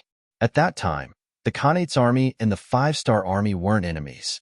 At least, they didn't interfere with each other's business. It was because of the Ely Brigade's request for help that the entire Khanate's army was pulled in. Okay, right now, all the large and small Khanates were fighting with all their might against the five-star army. While they were fighting for the right to rule this area, the instigator, Ilahani, had actually chosen to surrender first, abandoning everyone. How could this not make people angry when they heard this? Especially the Khanates that were prepared to divide the Ili brigade. Not only did they not get to eat the meat in their hands, they also attracted the wolf. It was really like trying to steal a chicken only to end up losing the rice used to lure it. It made people want to cry, but no tears came out. Of course, as a general in charge of the army, Harbala didn't have to think too much about it. He was thinking about how to deal with the more than 20,000 five-star army. Because the news said that after the Ili Brigade's army suddenly surrendered, the five-star army's main force on the Eastern Front didn't have any obstacles on their way. At this time, they were speeding toward the Kazakh Khanate. Although the news didn't say how many people the five-star army sent, the word main force was enough to make people vigilant. In other words, once the main force arrived, Harbala was afraid that he wouldn't be able to win. And if he couldn't deal with the five-star army before the main force arrived, he was afraid that he wouldn't have a chance to make a move. The situation became serious. If Harbala wasn't in a hurry before, he could still waste time with the other side. But now, time had become very important for him. He had no choice but to call the commander of the Kazan Khanate, General Hayfordel, to discuss how to speed up the battle with the main force of the five-star army as soon as possible. Hayfordel, who also received the news, also felt the seriousness of the situation. He didn't dare to watch from the sidelines. All 20,000 cavalry under his command threw themselves into the work of filling the hole, striving to fight with the five-star army in the shortest time possible. Tian Hu, who was surrounded, learned about the surrender of the Ili Brigade through a telegram. When Tian Hu heard the news, he called Taimu and Gongfeng, two division commanders, to share the joy with them. Amazing. Teacher is amazing. He actually instigated the rebellion of the Ili Brigade. In this way, the initiative is in our hands. Division Commander Gongfeng, who rushed back from the front line, after hearing the news, sighed and admired. Of course, Teacher is naturally the most amazing. Since the situation has changed like this, and we are not far away from the arrival of reinforcements, let's discuss how to counterattack. To be honest, the soldiers have all fattened up after staying in the city for more than a month. It's time for them to exercise their limbs. Tian Hu chuckled and looked at division commanders Taimu, and Gongfeng. I agree. General, leave the vanguard mission to our division. You also know that we haven't done anything during this period of time, waiting for the time to counterattack. Taimu opened his mouth and asked for battle. Tian Hu didn't immediately agree after hearing this. Instead, he looked at Gongfeng, wanting to see what he had to say. Facing this kind of questioning gaze, Gongfeng nodded and said, I think it's time to counterattack. Haha, to be honest, for more than a month, we have taken large strides and given up a large area. Now that we have nowhere to retreat to, it's only a matter of time before we counterattack. Haha, no matter what, Division Commander Gong has worked hard. Good, since that's what you mean, then let's discuss how to counterattack. Come, tell me, when do you think it's appropriate to launch a counterattack? Tian Hu laughed. He had also had enough of this situation where they were constantly retreating. If it wasn't for the fact that he had been ordered to stay here like a nail, he wouldn't have taken the 100,000 enemy cavalry seriously. Throughout the history of the world's #1 cavalry army, there were countless examples of them winning battles with fewer troops. He had long been accustomed to boasting. The five-star army was preparing for a counterattack. Halba was completely unaware of this. He was still constantly urging the soldiers to speed up the filling of the holes. For this reason, the soldiers had even changed from 4 shifts a day to 2 shifts, increasing the manpower. As a result, they were able to speed up the filling of the holes. However, the soldiers didn't get enough rest and were generally not in good spirits. At this moment, Halba didn't care so much. Perhaps in his opinion, even if the soldiers didn't have enough energy, but with 100,000 against 20,000, he was still confident of victory. Another night had arrived. It started to drizzle, making the filling of the holes more difficult. Even so, Halba didn't intend to let the soldiers rest. Seeing that he was less than 4 kilometers away from the five-star army, he could already see them from afar. He didn't want to delay their progress because of the rain. Out of the 100,000 cavalrymen, there were 50,000 of them working in 2 shifts to fill up the holes. Under the heavy rain, Their feet were walking on the muddy ground, and they were very tired. After a night, the sky started to clear up. Halba came to the front line and saw that the distance between the two sides had decreased from 4 miles to 2 miles. His eyes were filled with satisfaction. Very good, continue. In 3 days, we can launch the attack. Looking at the Kazakh civilians 2 li away, Harbala swore in his heart that when he defeated the 5-star army, he would not leave a single one of them alive. He would kill them all. He wanted to use this opportunity to tell everyone what the consequences of going against the Khanate army were. Chapter 15:15. While Harbala was still dreaming, the soldiers of the Khaganate army who had been busy the whole day changed shifts. The exhausted Mongolian cavalry returned to their tents to rest. Another 50,000 men entered the battlefield to fill in the holes and pave the way.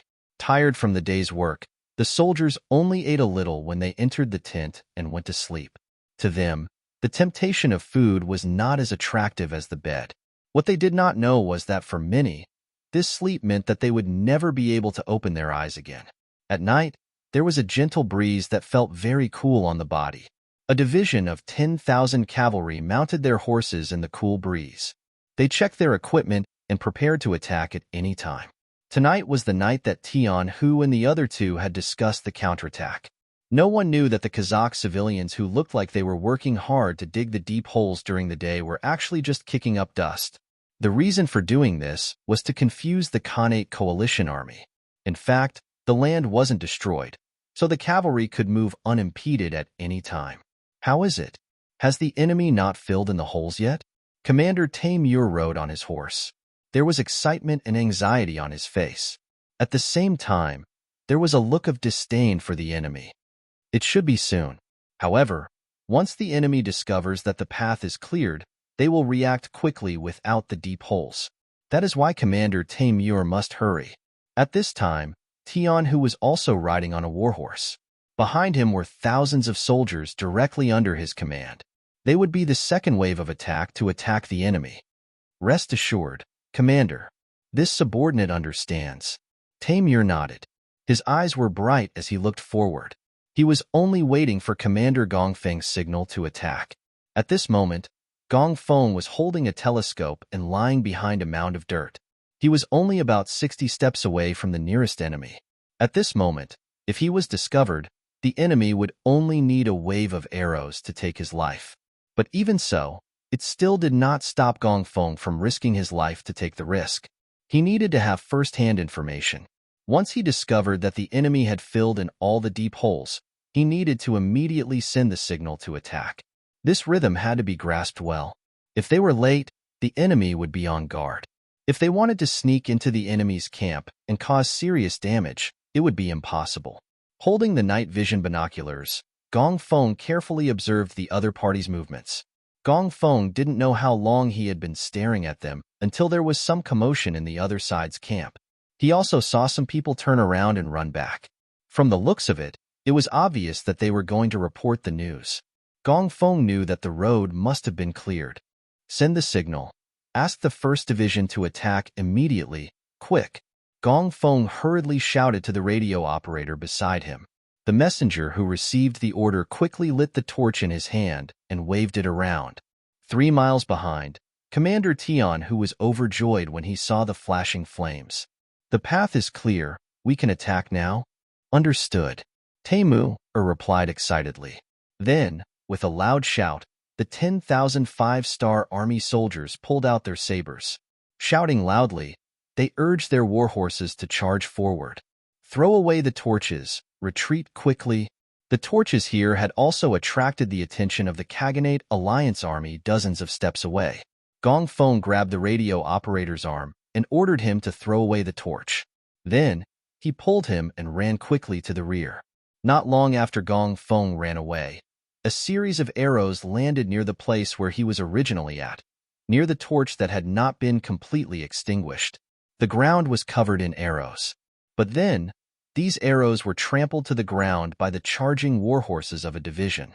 After Taimur's cavalry charged forward for 3 miles, they finally arrived in front of the panicking Khaganate Alliance army and began a bloody massacre. Caught off guard, the tens of thousands of Khaganate Alliance army soldiers became lambs waiting to be slaughtered.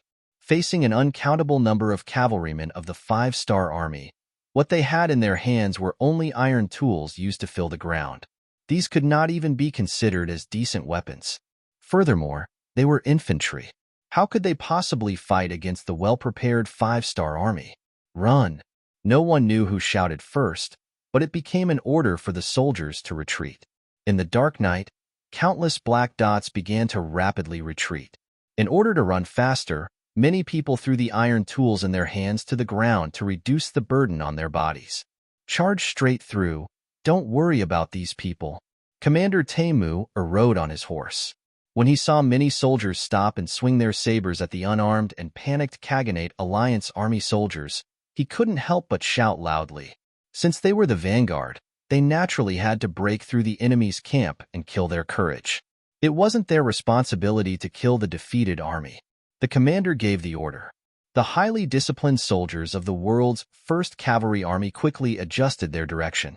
In groups of a few dozen, they formed an arrow formation and pierced into the Khaganate Alliance army's camp like sharp blades.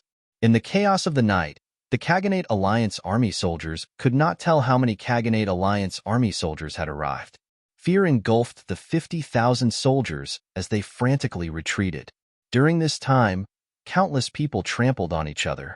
Whenever someone fell to the ground in the process of escaping, even if they were not trampled to death by their comrades, they would be trampled to death by the horses of the world's first cavalry army. The battle had been one-sided from the start. 10,000 cavalry chased after 50,000 infantry and continuously slashed at each other. It was like a monstrous flood that poured into the Khaganate Alliance army's camp. Harbala was woken up from his sleep. When he learned that the 5-star army had launched an attack, his face was filled with disbelief. This is impossible. Didn't they not open up the path? There are so many deep pits. How did their cavalry charge through? General, we have been deceived. The 5-star army did not dig the pits at all. They were just putting on an act. When we filled up all the pits at night, they launched their counterattack. We are completely unprepared, and the army has suffered heavy losses. The captain who came to report was covered in sweat as he spoke anxiously. What? Cunning 5-star army. Cunning Han. Harbala couldn't help but roar when he heard this. After shouting a few times to vent his dissatisfaction, Harbala shouted again. What are you still standing here for? Quickly gather the troops and prepare to counterattack. As the cavalry of the Timur Empire, although the situation was sudden, when the general gave the order, many soldiers still ran out of their tents. They picked up their bows and prepared to defend. Just as these Khaganate Alliance army soldiers rushed out, and before they could complete their formation, countless black figures appeared in front of them. The ones at the front were the 50,000 Khaganate Alliance army soldiers. It's our own people. A sharp-eyed soldier saw the identity of the incoming people and shouted, "Release the arrows." Harbala, who had already put on his armor, came to the front of the camp. When he saw the black figures entering the range of the arrows, he didn't hesitate to shout.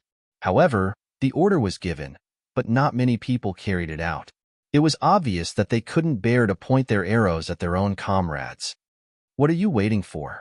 Don't you know that these are already defeated soldiers? If we ignore them and let them come, we won't have any defense left. Release the arrows immediately. Harbala shouted with all his might. He didn't forget to add, those who don't release the arrows will be disobeying orders. Execute. When the word execute fell, the hesitant Khaganate Alliance army soldiers no longer dared to hesitate and released the arrows they had prepared beforehand. The arrows landed on the black figures rushing towards them. For a moment, screams of pain sounded one after another. General Hafertel was among the defeated soldiers. His luck wasn't too good. He was the one leading the troops to fill up the trenches tonight. But as a general, he didn't need to do anything. Under the protection of some soldiers, he set up a tent and went to rest when the sky turned dark. He didn't sleep for long before a sudden tremor woke him up. At the same time, he knew that something bad was going to happen. He immediately retreated with the defeated soldiers. All he wanted to do was to regroup with the main force and then block the charge of the 5-star army cavalry. As long as they were able to stop the enemy's momentum, they would be able to counterattack and turn defeat into victory under the condition that the path was cleared. After running all the way, Hayfordel was a bit out of breath. Finally, the main camp was right in front of him. Just when he was about to win, the enemy suddenly released a row of arrows. The soldiers in front of him were shot down by their own arrows. This scene made him want to curse out loud. He wanted to curse his comrades for not having eyes. But at this time, he heard Harbala's shout.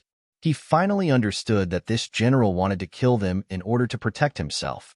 Behind him was the 5-star army's cavalry that was closing in on him, and in front of him were his own allies who were ready with their bows and arrows. At this moment, Hayfordel was caught in a dilemma.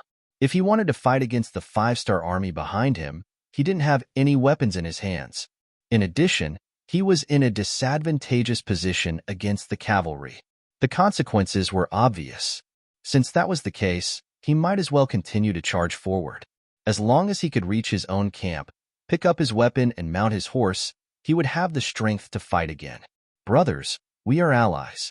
We are on the same side. Please let us pass. We will fight side by side with you. After thinking it through, Hayfordel took the lead and shouted loudly. After his voice reached the camp, the other soldiers also followed suit and shouted. Chapter 15-16. The arrows couldn't stop the infantrymen. On the contrary, the cries for mercy were transmitted into the army. This infuriated Herba greatly. What do you mean by letting you come over and fighting side by side? I'm afraid that once you come over, our formation will become even more chaotic. The 5-star army will take the opportunity to charge in. If that happens, there's no need to talk about resistance. We'll all die here. Thinking of the serious consequences, Herba's face turned fierce. Don't let them come over. Let them go back and face the 5-star army. Tell them that we will remember their bravery. Herba's shout was heard by more and more soldiers. When it reached the ears of Herba's group, they almost died from anger. Facing the 5-star army, this bravery will be remembered. But what use is that? Without weapons or horses, how can they be a match for the elite Han cavalry? This is clearly an act of suicide. As for being remembered for their bravery, what use is that? Not many of them will be able to leave this place alive. Who will repay this favor? This is simply forcing us to die. The anger in Herba's heart was completely ignited by these words.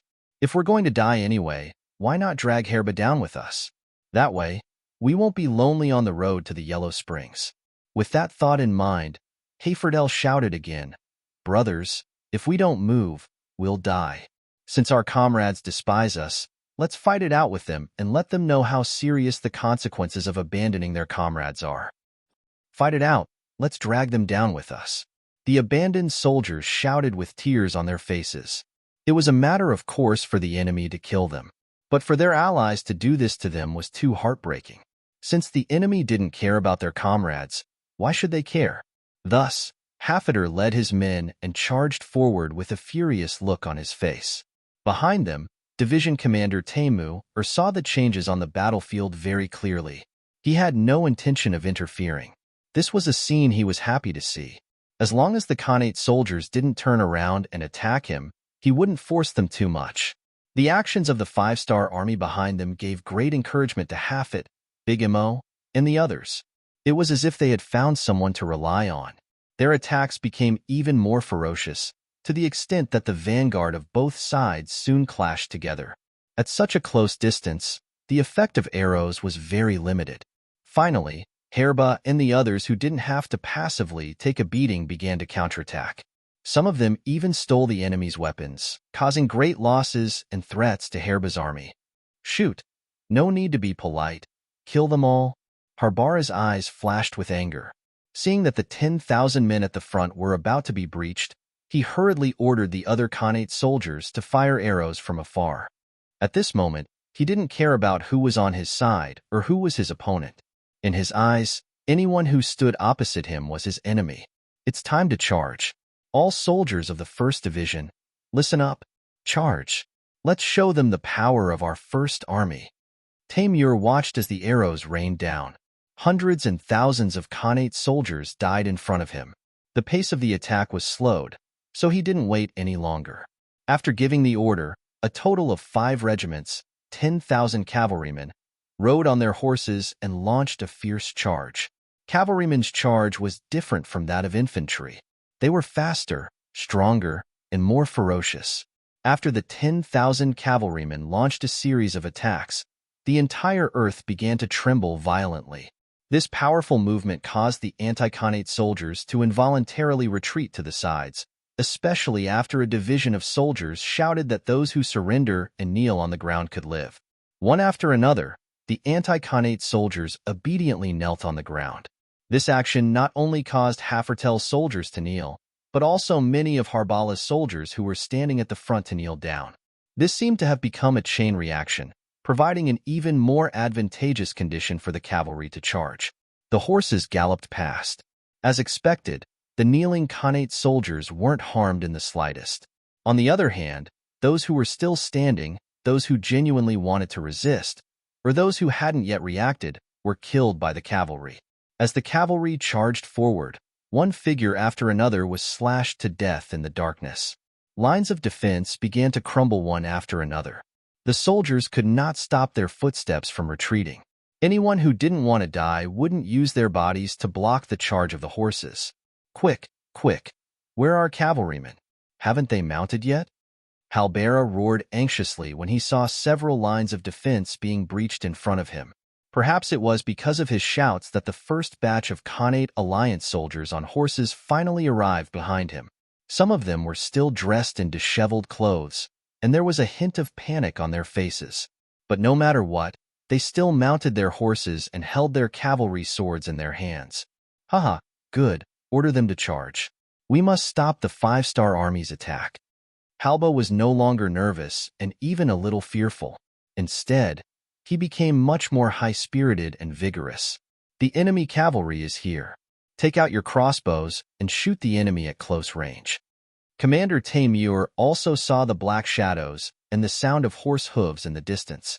There wasn't the slightest hint of nervousness on his face as he gave the order. Oftentimes, this kind of cavalry charge was the most brutal. Often, who knew how many corpses would be left behind in a single charge? But all of this was nothing to the soldiers of the world's #1 cavalry army. Some of them were veterans who had experienced dozens of battles, big and small, and were used to seeing life and death. Even some of the rookies had experienced dozens, or even dozens of battles. They were no longer rookies who panicked at the sound of horse hooves. On the contrary, these people's shouts and horse hooves could stimulate their adrenaline even more effectively, causing their blood to surge and allowing them to display their true strength. The 5 regimental commanders received the order, followed by the battalion commanders, company commanders, platoon commanders, squad leaders, and even every soldier received the order. Correspondingly, more and more small crossbows were taken off their backs and held in their hands. Then, the counterattack began. At a distance of less than 40 or 50 steps, the crossbow bolts rushed forward like rain, landing in the camp of the Khanate Alliance's cavalry, causing waves of horses to fall off. In a direct confrontation, apart from the better-equipped black cavalry, even Lung Feng was no match for the world's #1 cavalry army. Not to mention the Khanate Alliance's cavalry, who were in a hurry and didn't make much preparations, and were physically and mentally exhausted. In just a single clash, the first group of cavalry was scattered. Soon, less than 500 of them were left. Then, they turned around and fled, running towards the back. Hold on for me. Seeing that the result of the battle wasn't as evenly matched as he had imagined, and that it was a one-sided defeat, Halba shouted with a dejected face. But in this chaotic moment, such a shout wouldn't attract anyone's attention at all. It was completely drowned out by the galloping of the horses. Seeing that the second wave of cavalry was quickly defeated by the 5-star army, Halba knew that he no longer had the ability to control the 5-star army's cavalry. He had failed. Unwilling to accept this, Halba gathered up the remaining soldiers and frantically retreated under the cover of the moonlight, leaving behind the brave cavalry of the 5-star army on the battlefield. The changes on the battlefield were so fast that it was beyond everyone's expectations. When Tian Hu and Gong Feng arrived with the cavalry, the battle was basically over. Apart from the corpses on the battlefield, there were also captives kneeling on the ground. What's going on? Tian, who looked at all this with a frown, somewhat confused. Commander Temu rode up to Tian Hu. Commander, these soldiers of the Khaganate Alliance are too weak. We only charged and they were defeated. Except for a few who escaped, most of them are kneeling on the ground, waiting for us to take them captives. Temu chuckled excitedly. This was the battle record of their division, and it wasn't something that others could take away. Thinking that his division alone had defeated 100,000 enemies, this was something that he could brag about. I see. Could this be? Tian, who didn't dare to believe it completely. Out of caution, he looked at Gong Feng. Commander, this shouldn't be the enemy's plan. It must be that our division is too brave. It's just that the combat power of the Khaganate Alliance is too low. Haha. Gong Feng said with a smile. In this battle, his contribution was not small. If it were not for the success of his plan, the enemy would not have been implicated and the battle would not have been dragged out until now. Now that they had finally defeated 100,000 Khaganate Alliance soldiers, he felt that the burden on his shoulders could finally be lifted. Gong Feng had the same opinion. Tian, who nodded in agreement. It's not that the enemy is too weak, but that we are too strong. We waited for them to tire themselves out and attacked suddenly. How could these Khaganate Alliance soldiers be a match for our first Sky Cavalry army? Haha, all right. Immediately send the news of victory to the 6th young master and wait for the next order to take these captives into custody. Oh right, they fled in a hurry, so they probably didn't have time to take the provisions with them. Take them all so we can have a good meal, haha.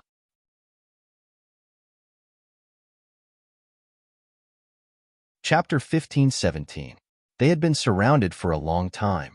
Although Harsenhan had left many things behind when he escaped, there were still hundreds of thousands of civilians with them. Just a day's worth of food and drinks was not a small amount. Seeing their stock dwindle, Tian, who did not say anything, but he was anxious. Now that they had one, they had to gather some good things to strengthen their foundation. The army commander gave the order, and the soldiers below began to get busy. All the soldiers of the 5-star army had excited looks on their faces. They had defeated 100,000 enemy cavalry with only 20,000 men, and they had suffered less than 1,000 casualties. This was definitely a victory that they could brag about to anyone. In contrast, Harbala, who had escaped, looked like he was about to cry.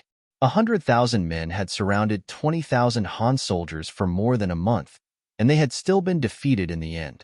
Now that there were only about 10,000 people who had escaped with him, he could even imagine that once General Mandu Latu learned of this news, he would most likely be executed according to military law. But he had no choice but to return. If he went back, he would just die. If he did not return, he would implicate his family and die with him.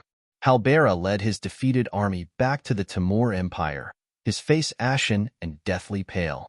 The news of their defeat quickly spread across the land. First, there was the rebellion of Ely, who had surrendered to the 5-star army. Next, there was the defeat of the Timur Empire's 100,000 soldiers. This was like adding hail to snow. When the khans and generals of the various khans heard this, it was a heavy blow to their hearts. Many people could not help but wonder if they could still obtain the final victory in this battle. If they did not win, once they were defeated by the 5-star army, what would be waiting for them? Would their entire tribe be wiped out? Since that was the case, why not follow Ely's example and surrender now? At least they could still keep their lives. Right. Someone once said that the 5-star army would not only spare the lives of those who surrendered, but would also leave them with 10% of their wealth. Who knew if this was true? Akmo's city defense battle was not only a defeat, but it also affected the morale of the army, the people, and the will to fight. Once an army lost its morale, it would be difficult for them to win a battle no matter how many soldiers they had. When this news reached the ears of Supreme General Mandu Latu, he knew what he had to do. Previously, it was to delay the enemy and deplete the enemy's rations so that they could subdue the enemy without fighting. But now, with the 5-star army's main force on the eastern front opening up a path, this method was obviously ineffective. Since the situation on the battlefield had changed, Mandaratu had to change his tactics accordingly. His choice was to find a division of the 5-star army and engage them in a decisive battle. He wanted to win a few battles first. At the very least, He had to give the other Kaganates some confidence and prove that the five-star army was not invincible. When Harbala returned to Mandarata's side with 10,000 defeated soldiers, he was not immediately executed. Instead, he was given a chance to redeem himself by leading these 10,000 defeated soldiers to act as the vanguard in the battle against the five-star army. Not only that, but he was also given the authority to command tens of thousands of soldiers. This kind of conviction moved Harbala to tears. This was also one of Mandarata's brilliance. He could be completely at ease using such a person. At the very least, he would do his best. To be able to survive and have a chance to perform meritorious deeds was already the best outcome. Harbala did not have any complaints about this. He gladly accepted it, and at the same time, he was prepared to either succeed or die trying. Soon, he received a military order and found out that his target was Ming Yishu's Wu Shugu. Speaking of Wu Shugu, he was once the general of the Golden Horde's Golden Horde cavalry. In terms of personal strength, there was no need to mention his strength. Although in the later stages, Yang Chendong redistributed nearly 20,000 Golden Horde cavalry because of necessity, or perhaps because he wanted to weaken Wu Shugu's strength, as a former general, he still received the lion's share. For example, among the 40,000 men in his Ming Yishu's Golden Horde cavalry, there were 8,000 of them. It was precisely because of these 8,000 Golden Horde cavalry that Wu Shugu was full of confidence. When he led the army out, he would go wherever there was danger. He did not put the so-called Kaganate in his eyes at all. After fighting all the way from Eastern Europe, Wu Shugu had a better understanding of the five-star army. He knew the importance of meritorious deeds. He also wanted to perform meritorious deeds for a better future. As such, when the other five-star army could not find the enemy's main force and were waiting and recuperating, he still led Ming Yishu's Golden Horde cavalry to roam around, searching for the main force of the Timur Empire's cavalry. This was also the main reason why Mandulatur had set him as his target. Compared to the other five-star army's Golden Horde cavalry, this Ming Yishu's Golden Horde cavalry was easier to track down. If he could wipe out this cavalry division, the 40,000 five-star army's Golden Horde cavalry would be enough to raise the morale of the entire army and let those who were wavering see hope again. For this plan, Mandulatur had spent a lot of effort. Out of the 180,000 men in his army, he had sent out 120,000 men. With a ratio of 3-to-1 and a familiarity with the terrain, he did not believe that he could not wipe out the five-star army. The Timur Empire's Golden Horde cavalry, hidden in various places, started to become active. However, Yang Chendong did not know about this. First, he was not familiar with the terrain. Although he had sent out many scouts and had a rough understanding of the terrain, there were still too many things that he did not know. It was these places that hid the Timur Empire's Golden Horde cavalry. Second, Yang Xie's development was too fast. The intelligence department was unable to keep up. It was just like when the Japanese coveted me in Greater China. They had spent 10 to 20 years to investigate and understand all kinds of information. They really wanted all kinds of information. Even so, in the later stages of the war, they were unable to obtain any important information. The development of the intelligence department was not something that could be achieved with money. They needed time and accumulation. Because of these objective factors, when Ming Yishu's Golden Horde cavalry once again tried to probe the enemy's main force and was surrounded, Yang Chendong still did not obtain any information. Of course, this was also partly because of Wu Shugu. It was because of his arrogance that he did not immediately report when he discovered a clue, causing him to be surrounded. At first, Wu Shugu acted as usual and sent out his troops to search for the enemy's main force. Because this was not the first time he had sent out his troops and had not achieved any results in the past, this time, he did not think that it was necessary. At the very least, it could be used to train his troops. Thus, Wu Shugu led out with 40,000 soldiers. When they accidentally discovered a group of 500 Timur Empire's Golden Horde cavalry, he did not immediately report it. Instead, he went with the idea of exterminating the Golden Horde cavalry and gaining some merit. Thinking about it, it made sense. Facing a cavalry of 40,000 men, 500 enemies was simply too few. It was so few that Wu Shugu did not think that it was a great merit. It was only when they chased the Timur Empire's Golden Horde cavalry for 100 li and discovered a second group of 2,000 Timur Empire's Golden Horde cavalry that Wu Shugu became more alert. If they could completely exterminate 2,500 Timur Empire's Golden Horde cavalry, it would not be considered a great merit, but it would still be a merit. Wu Shugu also did not intend to report it. While leading his army in pursuit, he made a wrong decision, and that was to split up his troops. In order to not let the Timur Empire's Golden Horde cavalry escape, Wu Shugu chose to split up his troops and encircle the Timur Empire's Golden Horde cavalry. However, what he did not know was that when he split up his troops, his every move was discovered by the Timur Empire's Golden Horde cavalry. Behind this Golden Horde cavalry was another large group of Timur Empire's Golden Horde cavalry. In the end, when Wu Shugu seemed to have completed his encirclement, a large encirclement had also formed around him. At this time, his Ming 1st Regiment was also completely surrounded by the Timur Empire's Golden Horde cavalry. It was also at this time that Wu Shugu felt that something was wrong when the Timur Empire's Golden Horde cavalry began to appear on a large scale. At this time, because he had been chasing the Timur Empire's Golden Horde cavalry, he had already traveled 400 li.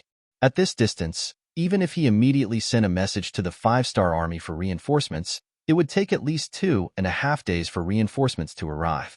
However, facing the Timur Empire's Golden Horde cavalry that had been preparing for this for a long time and had 3 times the number of soldiers, how could Wu Shugu possibly have 2 days? He was leading Ming Yishur. To outsiders, he was leading the 5-star army. However, in reality, he was not a direct descendant of the 5-star army. There was not a single proper Han in the entire army. This kind of army would not be taken seriously. Most of the time, they would be treated as cannon fodder. Due to this understanding, Wu Shugu had never thought that Yang Chendong would come to his aid.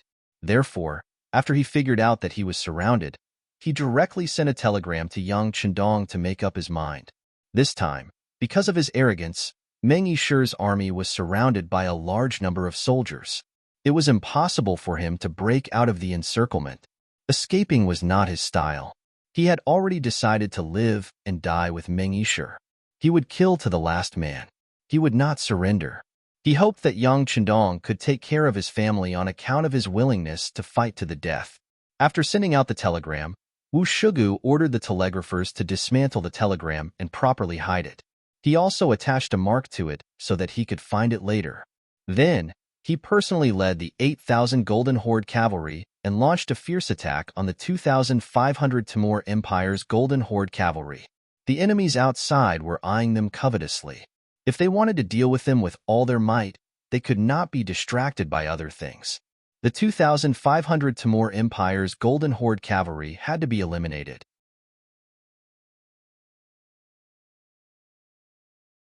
Chapter 15:18.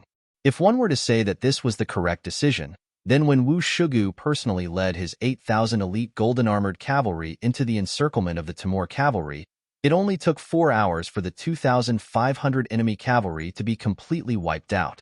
In the end, not even a single captive was taken, all of them dead. While Wu Shugu was dealing with the central problem, the 120,000 Timur cavalry also launched an attack from the outer perimeter.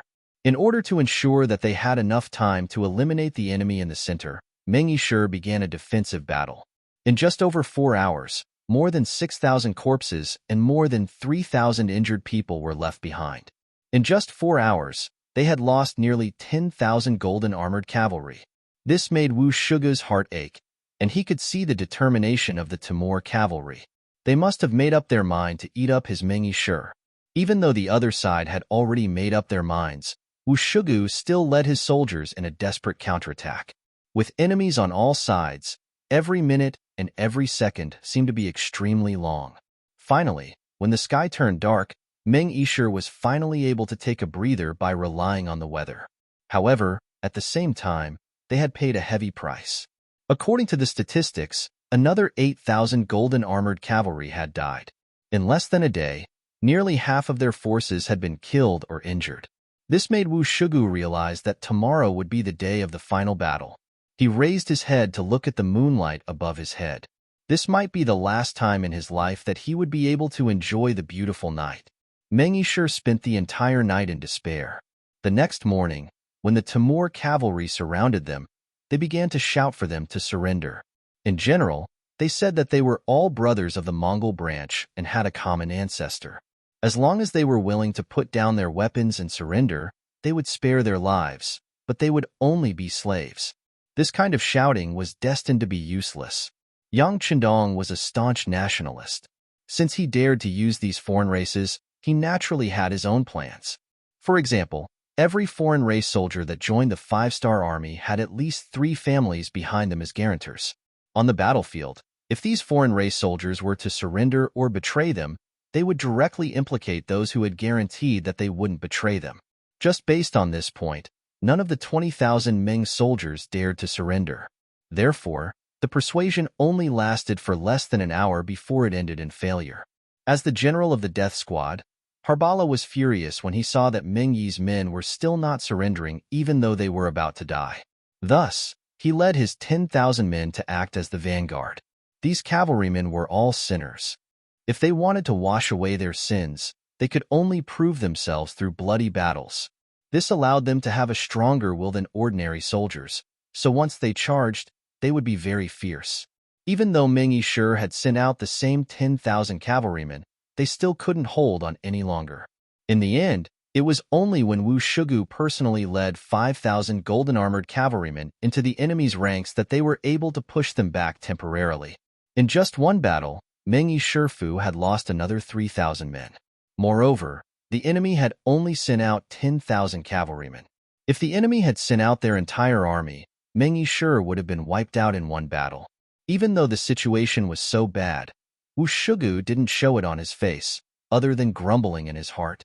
He constantly comforted the soldiers and told them that with the 5-star army's special treatment, even if they were to die on the battlefield, their families would still be able to receive a considerable amount of compensation. Compared to working for others, it was much more worth it. Next, it was time for them to show their loyalty. It was also time for them to seek the welfare of their living family members. The special treatment made all the soldiers fearless of death. Some of them had even made up their minds to die. In any case, they were going to die anyway. Now that they could die on the battlefield and work for their families, it was worth it. With such a mentality, Ming Yi sure was able to display a powerful combat strength. With the golden-armored cavalrymen sandwiched between them, they were able to display their superiority as elite cavalrymen. This battle lasted from morning to afternoon, repelling 7 attacks from the Timur cavalry. In the end, Ming Yi sure only had 8,000 men left. Of these 8,000 men, the golden-armored cavalrymen accounted for half of them. In just one day, 4,000 golden-armored cavalrymen had died. This made Wu Shugu's heart ache, but when he thought about how it wouldn't be long before he would also follow these people to the Yellow Springs, his expression became a lot calmer. After attacking for a day and a half, even with 3 times the number of troops, they still couldn't completely wipe out the 40,000 5-star army. This made Harbala very angry. This was his chance to perform. If his performance wasn't perfect, he couldn't guarantee that great General Mandra wouldn't let him off. Therefore, he didn't have any intention to rest. He led the army to launch a new round of attacks, showing an attitude of not giving up until death. There was less than 3 hours before the sky turned completely dark. Harbala wanted to use these 3 hours to completely wipe out the 5-star army. He wouldn't allow any more accidents to happen. For this reason, he sent out almost all the cavalrymen who had never been on the battlefield. These people were full of energy and spirit. A total of 35,000 men against 8,000 tired men. No matter how you look at it, they had a lot of advantages. Brothers, the final moment has come. It is also time for us to show our loyalty to Bugnam of Gojoseon. Everyone, follow me, charge. Wu Shugu's body was covered in blood. Most of it was the enemy's. He also had 2 wounds on his body, but they weren't fatal. Blood covered his face, making him look extremely ferocious as he spoke. Behind him were 4,000 golden-armored cavalrymen. Almost all of them were covered in blood, and some of them were already very weak from the continuous battles. Although they were on the defensive side, they were only on a small hill. If it wasn't for this small terrain advantage, they would have been swallowed up by the enemy long ago. However, for 40,000 cavalrymen, a small hill was not enough. They were able to hold on until now because of their strong will. They believed in the five-star army's powerful intelligence network. The results of this battle would definitely be reported to the wise King Wunan of Damyang. If they could kill more enemies now, their families would be rewarded more after they died. For this matter, everyone put their lives on the line. Under the circumstances where they were outnumbered and the terrain was unfavorable to them, they paid the price of 30,000 men to heavily injure the enemy. This was already a very difficult matter. The 4,000 golden-armored cavalrymen stood on their horses, looking forward. They had already lost count of how many times they had charged, and they had long regarded death as nothing. Perhaps in their hearts, death was a form of relief. Behind the golden-armored cavalrymen were the 4,000 ordinary soldiers. Before this, some of them had never killed anyone before. However, in just over a day, they had experienced almost all the cruelty that could be experienced. Right now, they could proudly tell everyone that they were already veterans who had experienced the cruelest battles. If these people could survive and recuperate for a while, they would become the backbone of the army. However, they knew that living was already a luxury for them. They did not dare to have any hope. Upon hearing Wu Shugu's words, the 8,000-some cavalry raised their sabers and looked at the tens of thousands of enemy cavalry approaching. The panic in their eyes had long since disappeared, replaced by a will to die, an indifference, an attitude that did not matter to death. Wait, just when the morale of the army was at its lowest, just when the 8,000 men were about to lose all hope, just when they wanted to shed their blood on the battlefield, suddenly, Commander Wu Shugu's words pulled everyone back from the brink of death. Look, what is that? It seems to be our reinforcements. Yes, it's the reinforcements. Look, they are holding up the 5-star flag. Our reinforcements are here. Brothers, we are saved. More and more people saw the green flood coming from afar. Although they were too far away to see how many people there were, just by looking at the imposing manner and the many flags that were raised, they were afraid that there would be a lot of people coming. In less than 2 days, the 5-star army's reinforcements had actually appeared. This was indeed out of Wu Shugu's expectations. Of course, this was good news. This was the hope for him to bring his brothers out of the encirclement. This was the chance for his Ming Yishu to stand tall in the 5-star army. With the sudden appearance of the reinforcements, the 8,000 soldiers of the Ming 1st Regiment, who were prepared to die, finally saw a glimmer of hope. It was as though in an instant, everyone was brimming with energy, and they could charge into the enemy camp once more. However, when the same thing fell into Harba La's eyes, it made him extremely angry and fearful. This time, the matter of dealing with Ming Yishu was a top secret. The location chosen was also decided by General Mandu Latu 3 days ago. The news could not have been leaked. Then how did the 5-star army's reinforcements know about this matter? Could it be that they already knew about this matter and did not make a move for a long time because they were waiting for an opportunity? Now that they felt that the opportunity was ripe, they did not hide anymore and jumped out. Was it to completely destroy them? Or was it that the 5-star army's legendary communication device that could spread the news over a long distance had taken effect? Was it because they were surrounded that the news was spread? But if that was the case, the reinforcements should not have arrived so quickly. They had investigated beforehand, and the nearest 5-star army's reinforcements were 400 li away. How could they arrive in such a short time?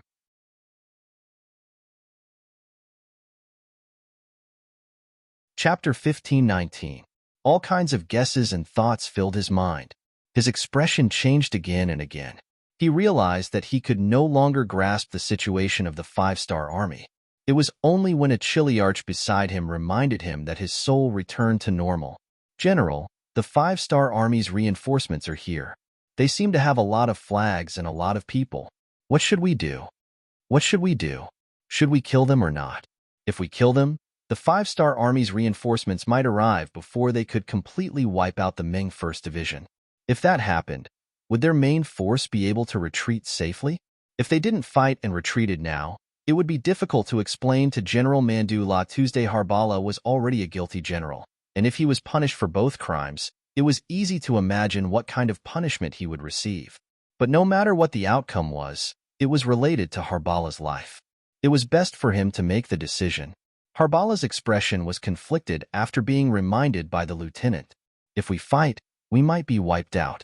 If we don't fight, we will definitely be beheaded. But the good thing is that we can guarantee the safety of the army. One was that he might die, the other was that everyone might die. It was a difficult choice.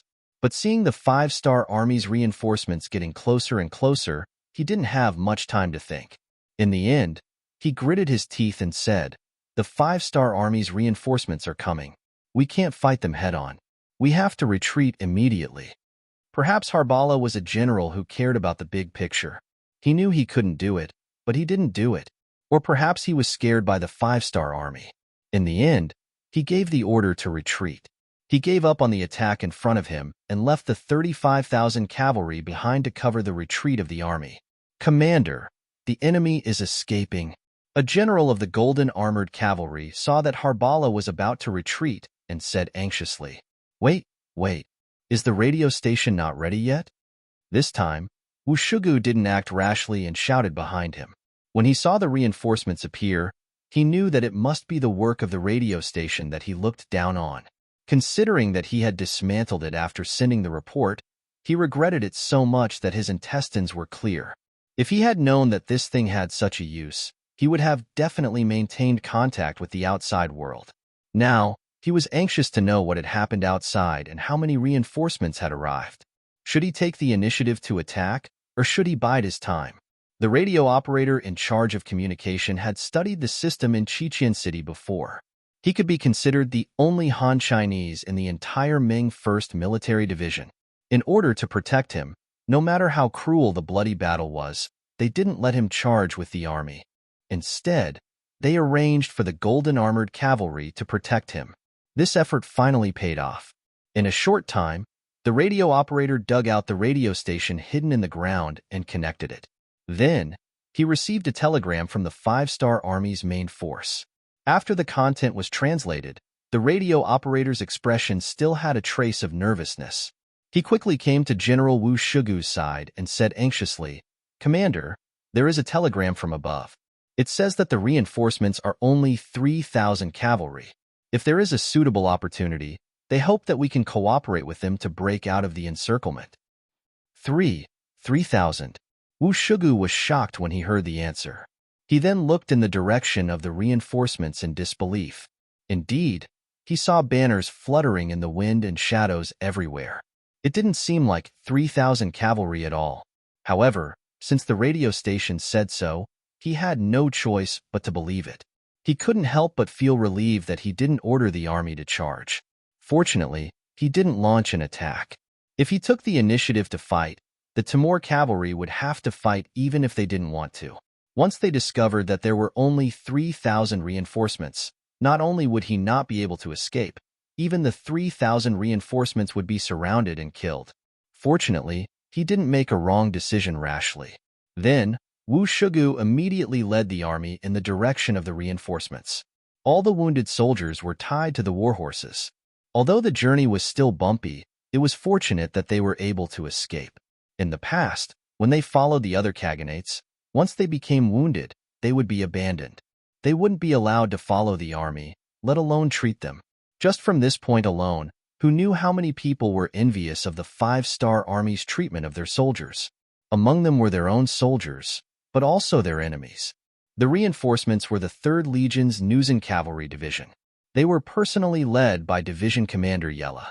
3,000 cavalrymen brought out all the flags of the 3rd Legion in order to confuse and intimidate the enemy. In terms of horsemanship, the Nuzen Cavalry Division soldiers were outstanding. Their soldiers could sleep on their horses and travel through the night without getting tired. As long as there were enough war horses, they could create a miracle of speed. After learning that Ming Yishur was surrounded, Yang Chendong immediately thought of this Nuzen Cavalry Division. He then ordered them to quickly provide reinforcements and requested Division Commander Wu Sheng to cooperate fully. As a result, the 3,000 soldiers with the best horsemanship were selected. Each of them brought 4 horses and rushed over through the night with the flags of the entire army. After having a specific target, they didn't disappoint and arrived at the battlefield at the most crucial time. Naturally, The fact that Wushugu led his troops to fight to the death was inseparable from the fact that they were able to complete this mission. Therefore, when the two division commanders met, they immediately complimented each other. Division Commander Wushugu expressed his gratitude. Division Commander Yella expressed his admiration for Ming Yishi's fighting spirit. In the end, everyone was happy and the two armies met up and rushed back. This scene was finally witnessed by the dozens of Timur cavalry scouts who were following behind them. When they saw that the five-star army's reinforcements were only 3,000 people, they were shocked and quickly reported this news to General Harbala. Originally, Harbala was glad that Ming Yishi didn't chase after him. Otherwise, he would have to sacrifice some of his cavalrymen. However, when he heard that the reinforcements were only 3,000 people, he was so angry that he fell off his horse. Before he fainted, he knew that he was going to die this time. If the number of reinforcements from the five-star army was larger, General Mandulatu might have thanked him for bringing back the main force of the army, and he might have been able to survive. But now, only 3,000 reinforcements were enough to scare his 80,000-strong army into fleeing. This was a mistake in his strategy. To put it bluntly, this was caused by his cowardly personality. Because of this, even if the general wanted to save his life, he wouldn't let him off this time for the sake of military discipline. Harbala's fainting caused them to lose all hope of chasing after the five-star army. Although there were other generals in the army, they also had a certain amount of military power and could give orders. But who knew if this was a ploy by the five-star army? Those 3,000 people were just there to confuse them. What if there were more reinforcements waiting for them? In any case, someone had already taken the blame for this failure. They only needed to retreat safely. Just like that, the 80,000 Timur cavalrymen quickly retreated. But what they didn't know was that in the sky, the five-star army's air force was secretly monitoring their every move. Letting the air force deal with the fleeing Timur cavalrymen was still too weak. Their mission wasn't to attack from the air, but to keep an eye on these people and find where the Timur cavalry was resting. This would serve as a guide for the encirclement. This was naturally an order given by Yang Chendong himself. This time, Mandu Latu made the first move. With his personality, there was no reason for him to suffer a loss. The following counterattack was inevitable. Not only that, after Yang Chendong received Wu Shugu's farewell telegram, he sent a telegram to the five-star army's new army to speed up and attack the Timur Empire's territory from the east. He was always the one who took the initiative to attack and set up traps. This time, he was actually tricked by the other party. Yang Chendong had to vent his anger no matter what. The commander of the new Third Army, Su He, rushed all the way here after receiving the order. He became the first five-star army to arrive at Akamo City and successfully joined forces with the world's #1 cavalry army that had stayed behind to guard the city. These two armies that had been secretly competing with each other and comparing their military exploits all the time finally met. After Tian Hu and Su He met, they couldn't help but punch each other's shoulders. This wasn't meant to fight, but rather a different way of showing respect and friendliness. The two strongest armies met. After some discussion, they joined forces and headed south from Akamo City. Their first target was the Kazan Khanate. First, it was to teach the other party a lesson. This Khanate had previously sent 20,000 cavalrymen with Hafertel as its general to cause trouble for the world's first cavalry army.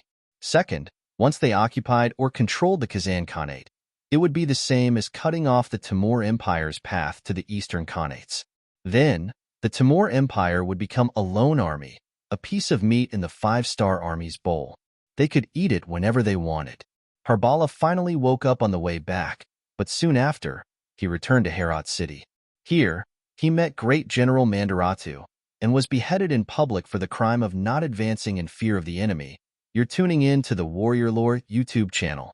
Don't forget to subscribe and join us on this journey to catch the most captivating stories.